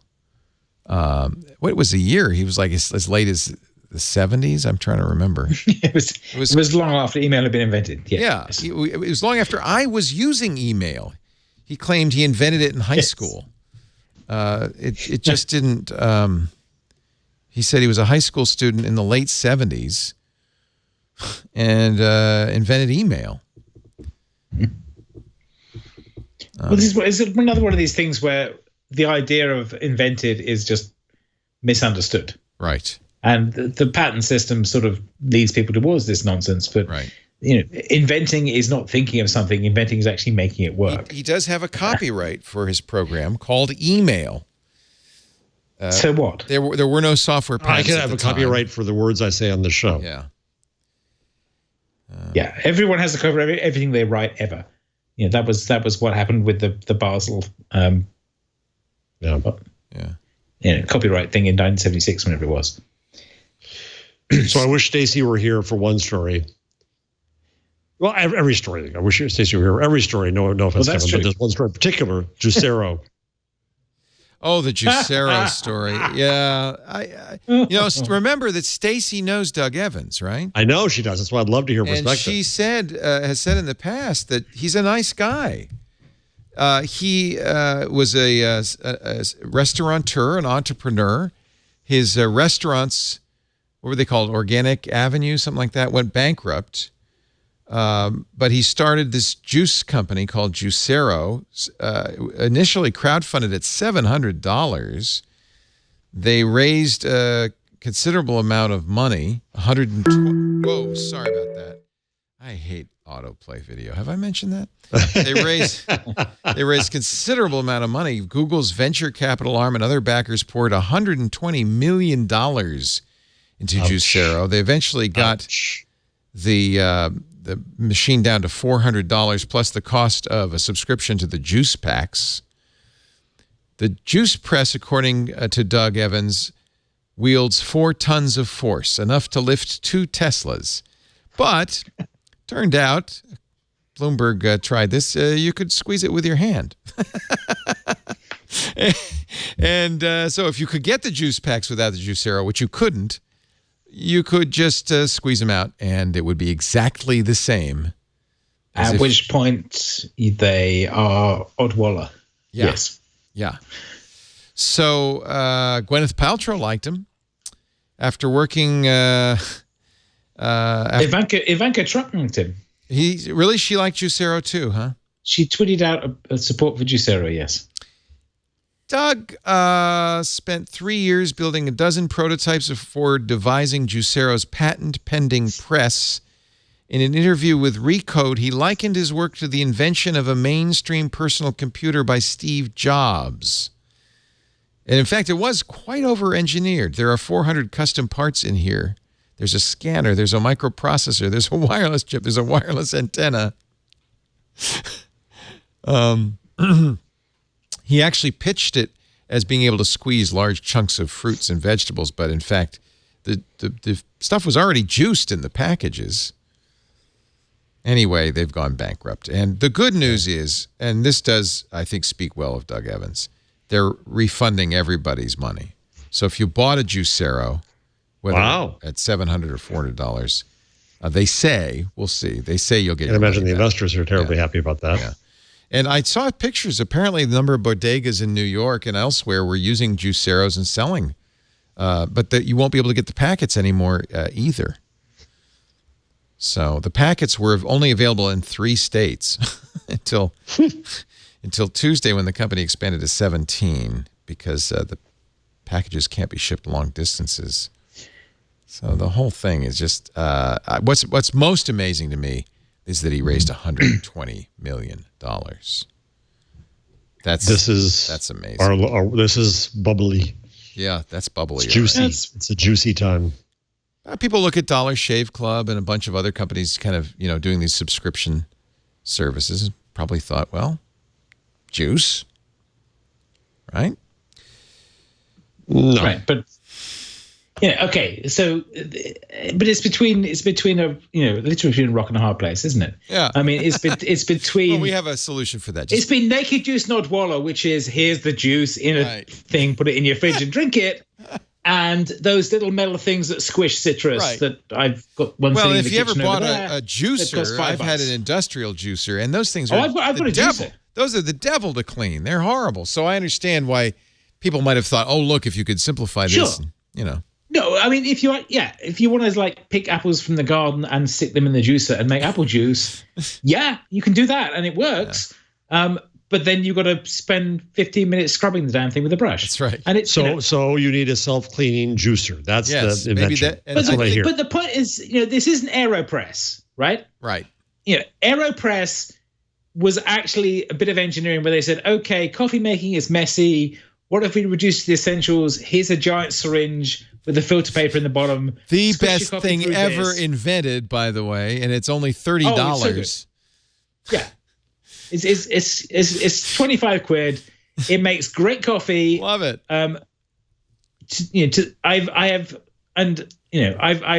Accidentally smashed the French press. I bought one of these and I was like, why was I drinking that bad coffee for so long? Yes. So yeah. Yes. It's the best coffee maker. And it's from the folks who do Aerobie, the fake Frisbee. But the thing is, the point is, this is actually thinking about engineering. It's just like, okay, right. How do we make this thing that actually solves the problem of extracting the thing we want, separating the thing we don't want, and making it easy to clean? And it's not you don't buy special little pouches from them. That's the other thing. This is no. It uses real coffee. It uses real coffee. You buy filter papers from them. They're like $10 for a 400 or whatever they cheap. are. Yeah. They last you a year. Yeah. And this thing will make you coffee. You can, and the point is, once you get this, you start buying nice coffee because you can taste the damn stuff. You can taste the difference. We're going to France in 2 weeks. We're bringing an AeroPress with us just in case. No. Oh yeah. No, Lisa's like, I'm not taking a chance. That makes sense. Why not? Right? France. I know. That's what I said. We're going to the land of coffee. But she also brought one to Ecuador. So, Jeez. Juan Valdez came out makes together. Perfect sense. Yes, because you get great beans. There. Yeah. She should have brought a hand burr grinder, however. All right. I love it. The comparison between Juicero and the AeroPress. But perfect. That is the difference between an actual disruptive innovation and somebody who's masturbating with too much VC money. Yeah, but sadly, I doubt Aerobie raised $120 million for the AeroPress. They didn't need to. They didn't need to. It's plastic. I'm sure they've sold millions of dollars worth of the thing. They've sold 10 to me alone. Yeah. No, I'm about to buy 2 more for my sons. Yeah. Okay, I have a tech thing that I don't know if you've covered. Okay. But it has, since I was last on, this has come out. This is progressive web apps. Installation has changed in Chrome 60. Let's talk about that. This is brand new. We haven't talked about this at all. So first of all, what are progressive web apps? So progressive web apps, it's to some extent it's a marketing term. It's a way of saying that there was a bunch of things that native apps could do that web apps couldn't do. And so some deep work was done with the standardization process to say, how do we make these things more like apps? What's the advantage of apps? What's the drawback of apps? How do we get the advantage without the drawback? So the advantage of apps was they have more access to the machine. The drawback is you have to do work to install, you have to go to an app store and so on. So what progressive web apps was a set of adjustments to the browser that lets it have something running in the background, which means that you can work when you're offline. You can control what's cached when, which means that it will work completely offline. You can also set it up so that it does notifications and does a bunch of the things that the native apps can do. And you can do transactions directly, which is the beauty of it for stores and such, is you can do a transaction directly without having downloaded the app. Exactly. Can you give me an example of a progressive web app? Do we know of any? The Washington Post was there. Now they're used a lot more. advertisers are using them like crazy. Well, I mean, the indie web one I use is Woodwind. So is it a browser extension? Okay. What happens is, let me see if I can see this. I'm running Woodwind. I've used it 2 or 3 times. It says install this app. I clicked the install button a couple of minutes ago. When I now click open, it opens up, and instead of being in the browser, it's now in an app. Okay. So the browser Chrome at the top has gone. It's now in an app. Is this only on mobile? Is that PWA or an instant app? It works on desktop as well. Okay. So no, it's an app. So what the thing that changed in Chrome 60 is that it now shows up as an app. It showed up in an app here before, so it's no longer inside Chrome. It's an app. That happened Chrome 53 or something. But the thing now is that it also shows up if I go to the app overview. It now shows up in there too. So they've basically wrapped an APK around it. So Woodwind now is in my list of apps, and it behaves exactly as an Android app because they've wrapped an Android app around it. And where do you get it? I mean, how do you install it? Where does it come from? Does it a website? You go to a website. If you use the website 2 or 3 times, it will auto prompt you to open it. Or if it's the right kind of website, it will give you, when you do the save to desktop, it will go through this process instead. So what is Woodwind's website? Do you know? Can I? Woodwind.xyz. Okay. Because I want to see this experience. Now I'm on Windows running Chrome 60. So Woodwind account is tied to your personal domain name. This is some sort of weird indie web thing, isn't it? You have to log in with use your. I'll use with known. Use your known site, yeah. But you won't see the install dialog stuff on Windows to the same extent. But it will work. You only get at the moment. You only get this on Firefox mobile, and you get it on Chrome, Chrome Android. So what is new in 60? What is new in 60 is that it actually makes an APK from it. So before it would show up when you click it would show up in the list of apps that you scroll through. What's new is that it now also shows up in the app drawer as well, so it feels more like an app. So this is kind of like those Chrome apps that we had that Google deprecated. Yes. But it's a completely different loading experience. Okay, so if you want another one, you can go to Jeremy's site. Hang on.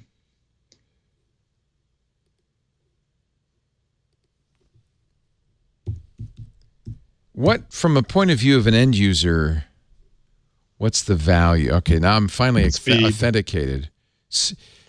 Woodwind probably isn't the best one because it requires a bunch of indie web stuff to get going. Yeah. The value from the end user is that you start off using a website and it becomes an app transparently without you noticing what's going on. But then it shows up, at least if you're on a mobile device, it shows up in your app drawer. What does it look like on a desktop? It looks like an app icon on the desktop. So really? Oh, interesting. Okay. Yeah. All right. Progressive web apps. Now better than ever. Are a lot of people embracing this technology?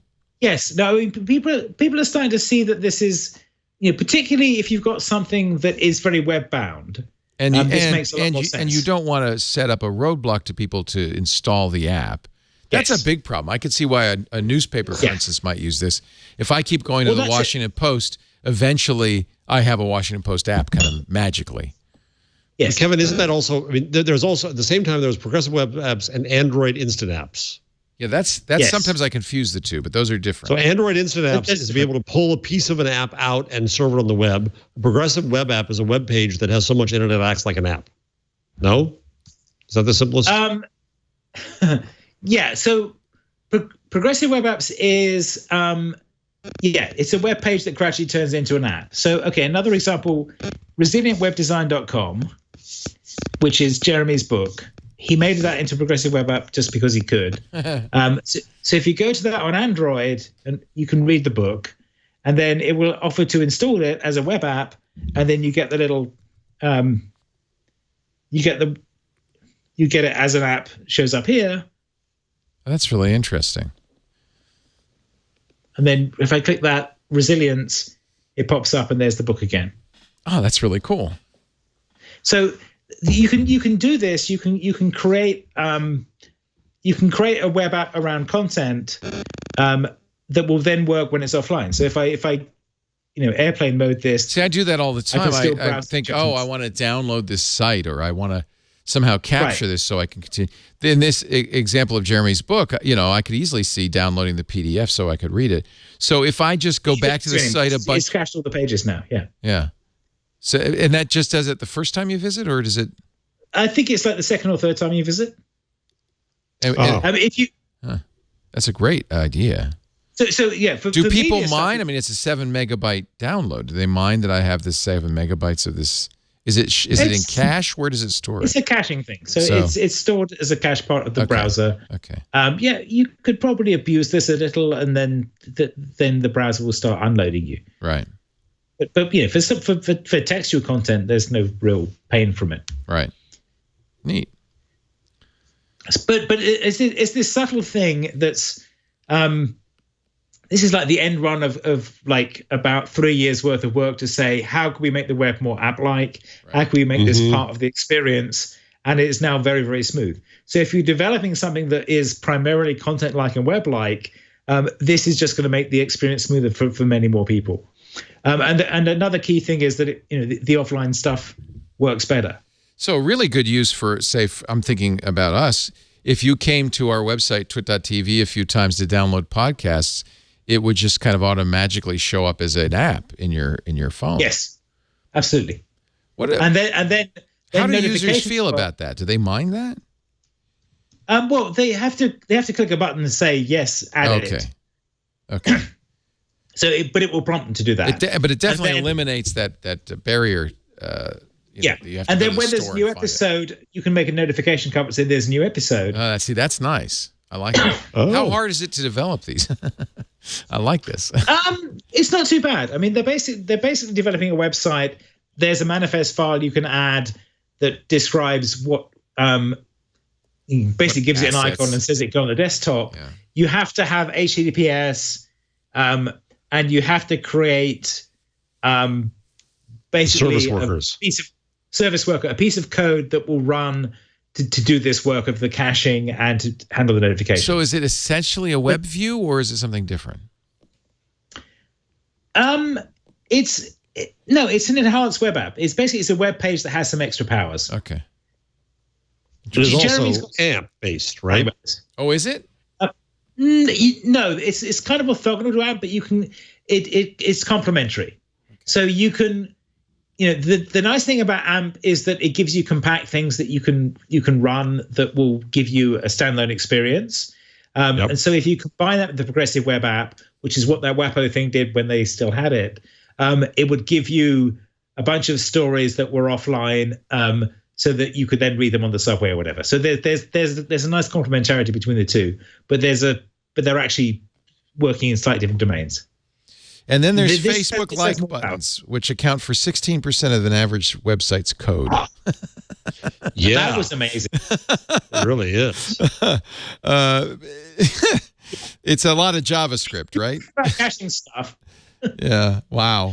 But people want these features. That's why they put Facebook commenting on their web pages. Is they put buttons.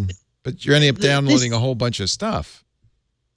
Facebook's theory, this is Facebook trying to be OS-like, if you like.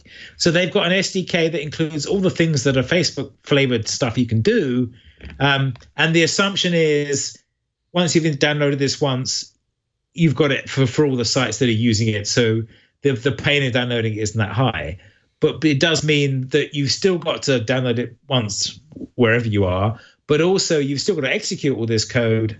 And just doing that will take a bunch of time. And that article is worth reading to see, what the overhead of that is. Yeah.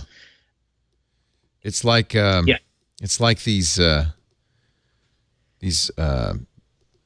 apps like I'm thinking of the Atom text editor, which are basically you're downloading Chrome, basically.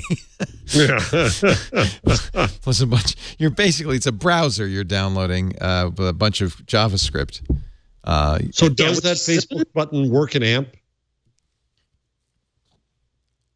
Does the Facebook button work in AMP? I bet not. AMP has library won't work in AMP because AMP really doesn't let you download that library. But if Facebook wants to conform to the AMP pieces, they can do it. So this will be one of these like he said, she said things that I suspect won't actually happen. Well, AMP also sets the library, right? So AMP says here's the library of things that are downloaded to every browser using AMP, and does that or does not. It includes things like slideshows. Does it or it includes trackers? Does it or does it not include Facebook stuff? It's a really interesting kind of little antitrusty thing going on there. Well, it's one of those like you got to wrap your thing inside my thing to make it work. So I don't know yet. I suspect Facebook will resist that because they prefer being the, having had previous here. Facebook would prefer to have their own thing and rely on the fact that they have the ability to get it installed. Which you probably have that installed. You go to enough media sites, it'll be there. But what you'll find is that it's also running that code in every web page you're viewing, and that the overhead of that is high. Yeah. If you drive around LA or New York, you might see these billboards, big white billboard with just the simple text, Netflix is a joke. Turns out they're bought by Netflix, of course. Batch. So I guess we'll find out what it's probably referring to some comedy series that Netflix is going to launch at some point. These guys know how to market. Yep. Maybe, I don't know. We'll find out. Amy Schumer said she'd asked for and received money for Netflix for her stand-up special. After she said she wanted more money when she learned that Chris Rock and Dave Chappelle were each getting $20 million for their special. Amy Schumer said, hey, I want some of that Netflix money. A very subtle goodbye to Solaris. The last bit of sun has finally gone out. Is that what this? Oh, okay, right. Yeah, right. Oracle has laid off all the Solaris tech staff. And this is, I think there's not much left of the Sun acquisition at Oracle. Just mentioning it. Somebody So said, was it worth buying? Well, it turns out I think this is widely agreed now, that all Oracle really wanted was the right to sue Google for billions of dollars. Yes, that's what I'm saying. Yeah. That hasn't worked out that well. So apparently that was, I talked to Jonathan, was it Jonathan Schwartz or somebody, who was at the meeting when Larry Ellison came to Sun, and when he heard the bit about, well, we haven't sued him, but we honestly feel like Google's infringing our requirements on Java. Larry Ellison apparently rubbed his hands in glee. I wish it was a triangulation interview. I'm sure we'll find it at some point. All right, let's take a little bit of a break because we still want some picks of the week and numbers of the week. Before we wrap this thing up, our show today brought to you by Capterra. Capterra is a fabulous, free, and easy-to-use software directory. If you're looking for business software, I think a lot of people just probably Google it, but that's a terrible way to find a program that you'll be running your business on. You're just going to get a bunch of undifferentiated search results. What you really like is a directory with all of the possible programs rated, reviewed, feature lists, and all of that stuff. And that's exactly what Capterra does in 400 categories. Everything from managing a church to a medical practice to e-commerce to CRM, help desk, field service, applicant tracking, development tools, and on and on and on. 400 plus categories from A/B testing. Let's go to the bottom of the alphabet. All the way to, I think the last one is QRST, yoga studio management. Let's say you have a yoga studio and you say, well, I want some software to run my yoga studio. Turns out there's quite a few yoga studio programs, that can run yoga studios. I mean, lots. So let's narrow it down. On the right, you'll see we're going to only do 4-star ratings. We're going to say 10 users. We want it web-based. Maybe you want it installed. You get to pick. Do you want staff management, online payments? Yes. Member management? Then filter the results, and you'll narrow it down to the 11 products that do exactly what you want. Then add them to a comparison chart. Pick up to 4 of them. Let's say these 4 right here. And then we'll compare them now. And look at this. You're going to get everything you need to know to help you find the right software, including the starting price, whether there's a free trial version, where it's installed, how it runs, what features it has, screenshots. But the best part is the ratings and the reviews from real users just like you. Capterra has hundreds of thousands of software user reviews, all verified. This is just a fantastic site. Oh, did I mention it's absolutely free? No charge, no sign up, no salesman will call. It's a service provided by Capterra, absolutely free. You won't get annoying follow-up emails or phone calls. You won't spend weeks or months searching because everything you need is right here. CAPTERRA.com/twig. Find the right software for your business that will save you time every day. Capterra. And we thank Capterra for their support of This Week in Google. So, Jeff Jarvis, let's start you up. I see you have a few things in here that I saved because I didn't want to steal your number, but you left out one of the numbers I was going to do. What do you hit me with it? The amount of money Amazon spends on R&D, which exceeds every company in the world, $16.1 billion. Amazing. Alphabet 13. Intel 12, Microsoft. The tech companies lead. They're the red bars on this graph. The highest non-tech company is number 6, Johnson & Johnson, General Motors, Pfizer, Ford. But look at that, Amazon. So this is Amazon, not making a profit. This is Amazon. This is where the investment goes, R&D, and it pays off. Amazing. $16 billion. Nobody comes even close.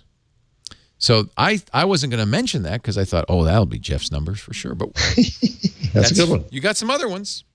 We got some other ones. We got Google and Udacity are providing 75,000 scholarships for coding and data. Oh, nice.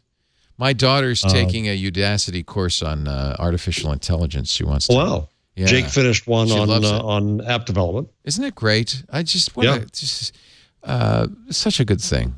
This was a Googler started this, right? A Google X guy. I'm trying to remember. Sebastian Thrun. No. Was it Thrun? I think so, yeah. Yeah, I think it was. Yeah, he started. And they have these nano degrees, which you pay for. Some free and some paid. The nano degrees, you can get a new career, a new job. Yeah. Which in this day matters. Yeah. So that's one. The other one, just for our amusement, is the top 20 how-to searches in 2017 in Google. Okay. Guesses anybody? How to tie a tie is number 1. How to tie a tie. Oh, but it gets weirder. How to kiss? Really? Number 3, if you have to ask Google. How to get pregnant? More people want to know how to get pregnant than how to lose weight. How to make money, how to make pancakes, how to write a cover letter, how to make French toast, how to lose belly fat. No one's searching for that. Come on. How to write a resume, how to boil eggs, how to draw. Boil eggs? Boil eggs. No, I look up hard boiling eggs all the time because there's a magic method that I can never remember.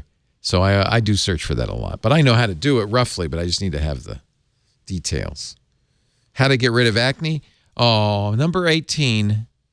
How to love. I want to know how to love. Notice how to hate is not on the list. How to love. How to get rid of fruit flies, very popular.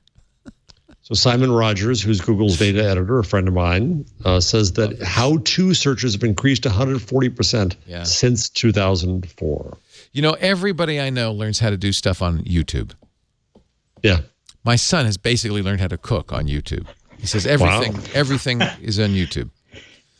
He cooks a lot of hot dogs. No, actually, it's not true. When I got my eggs. When I got my sous vide machine, I learned everything on YouTube.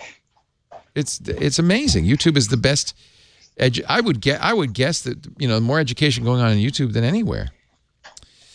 Kevin has returned to us. He was, what did you jog around the house? I had to let the dogs out. So Who let the dogs out? We now know the answer. Kevin. You can probably hear a dog drinking water in the background. I do. So, Kevin, I know you'll want to say something about the Indie Web or the Homebrew Website Club or something like that. Oh, yes. Well, there's Homebrew Website Club tonight. It's in, you've already missed London and Brighton, but we have San Francisco and Baltimore. And new tonight, we have Austin. That's just starting tonight. So go along. If you're in Austin tonight, go along there. 6:30 at Monkey Nest Coffee. On Burnett Road down there in beautiful Austin, Texas. Yes. It's a coffee shop, Monkey Nest. And I see Mozilla's going to have one. And yes. Yeah. Manton will be at the Austin one, who does micro.blog. And Tantec will be at the Mozilla one. Yes. Nice. That's right. Nice. Homebrew website. And there is also a indie webcamp this weekend in Dortmund in Germany. Ooh. That looks like fun. As part of the Camper Festival. And they're trying to bring a lot of journalists to that one. So that you should tell your friends, Jeff, because I know you have a lot of German journalist friends. Yes. Well, we're all about the indie web and open web. So thank you for the good work you do to promote that. I want to give a big plug to my new. One more thing to show you. Have you seen this? No. What? You must go offline to view this page. Wait a minute. Show that. Did you? It says enable airplane mode. That's a website. It's a website. It's using the progressive web app features, and now I'm in offline mode. And oh my God, that's awesome! The page. So that's basically great demonstration of progressive web apps. And part of the point of the progressive web app stuff is you can detect when you're offline, and you can give them some content you've already cached, or you can give them a page saying, "Sorry, we're offline.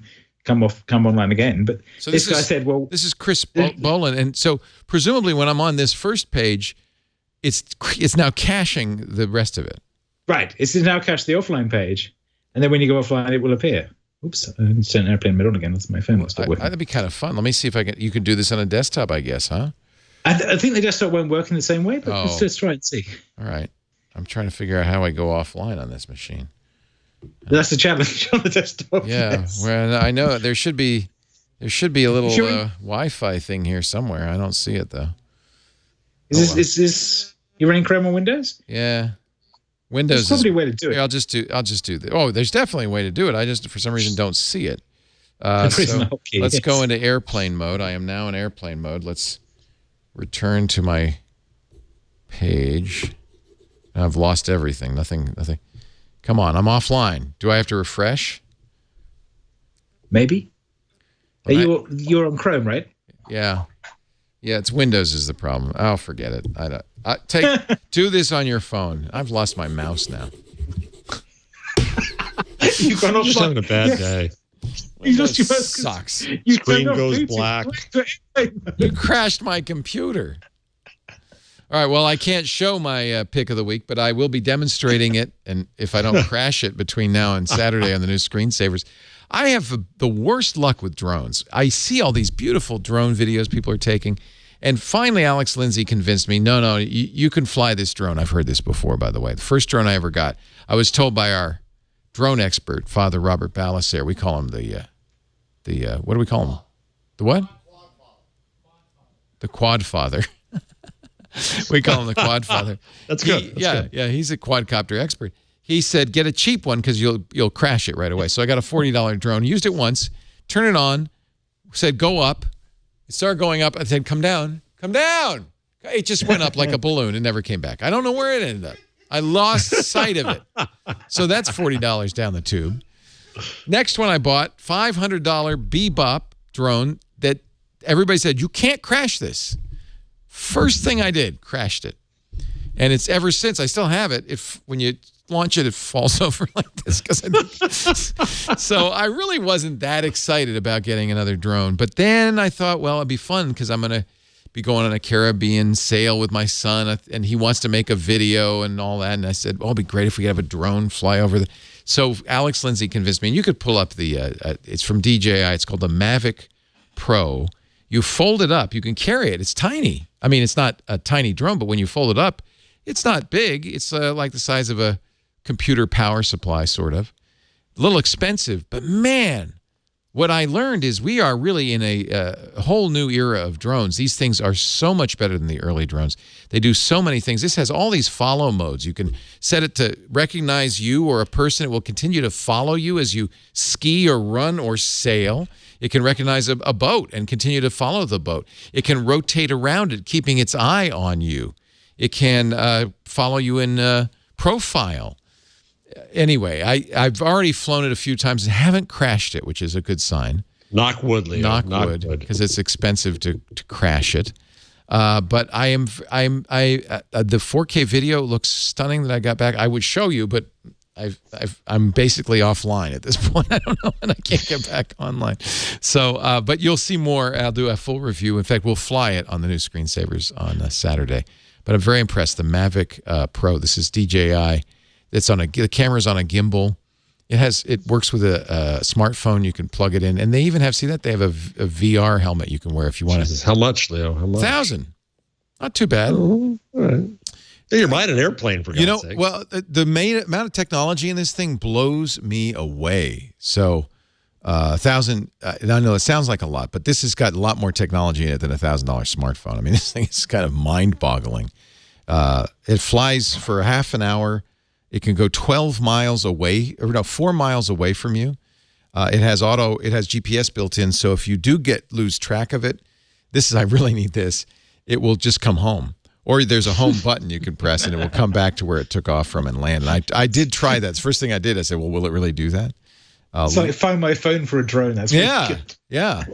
And I've lost so many that just that feature alone seems worth it to me. It will come back. You can combine the two. It's like Find My Phone, the drone goes and gets your phone and brings it back to you. And the good thing, DJI for $99 has a fix your drone plan that if you do fly into a tree or it gets wet or whatever, that you FedEx it back to them and they'll fix it and send it back to you. So I bought the insurance. How much is the insurance? $99. Okay. It was worth it, believe me. After losing, is there a deductible? I didn't even inquire. I just knew I needed it. I'm sure. I don't know. That's a good question. I'll let you know the minute I use it because I'm sure I will be. But review on Saturday. Thank you, everybody, for being here. Thank you, Kevin Marks, for filling in for Stacy. Always a pleasure. Find him at indieweb.org at Kevin Marks. I love doing this show because I get to be around really smart people and learn stuff. Smart people like you, Kevin, and like you, Jeff Jarvis, professor of journalism at CUNY. Blogger at buzzmachine.com, at Jeff Jarvis on the Twitter. He told me that on Twitter, I feel like I want to ignore trolls and racism. You said, no, you have to fight racism wherever, because if it were in person, I'd say something. But I feel like on Twitter, it's like. I think we have to start to expect civility from others. Yeah, and demand it. When we don't, we're somewhat culpable. When we encourage the incivility, when we say fight, go look at that, that's funny. That's bad. We're equally guilty. No, I like it. Let's bring civil discourse back to the commons. Stacy will be back next week, I think. Yes. Jeff, you traveling or can you come back next week? I think I'm here. I owe Karsten a list. I think I'm gone one time this month. And Kevin will have you back very soon. Thanks for joining us, everybody. We do This Week in Google every Wednesday afternoon, 1:30 Pacific, 4:30 Eastern, 20:30 UTC. If you want to watch live, go to twit.tv/live. And if you do watch live, you should also be in the chat room at irc.twit.tv. Join those crazy kids in the back of the class throwing the spitballs. They're actually a huge help to us, and it's always fun to have them. If you want to be in studio live, we often have studio audiences for the shows. All you have to do is email tickets at twit.tv. We'd be glad to get a seat, and you can come and join us and watch the fun. But I know most of you have other things to do in life, so we make on-demand versions of everything we do available at our website. In this case, twit.tv/twig, or use your favorite podcast application, Pocket Cast, Stitcher, Slacker, iTunes, Overcast, and subscribe. That way you'll get every single episode. Thanks for joining us this week. We'll see you next time on This Week in Google. Bye-bye.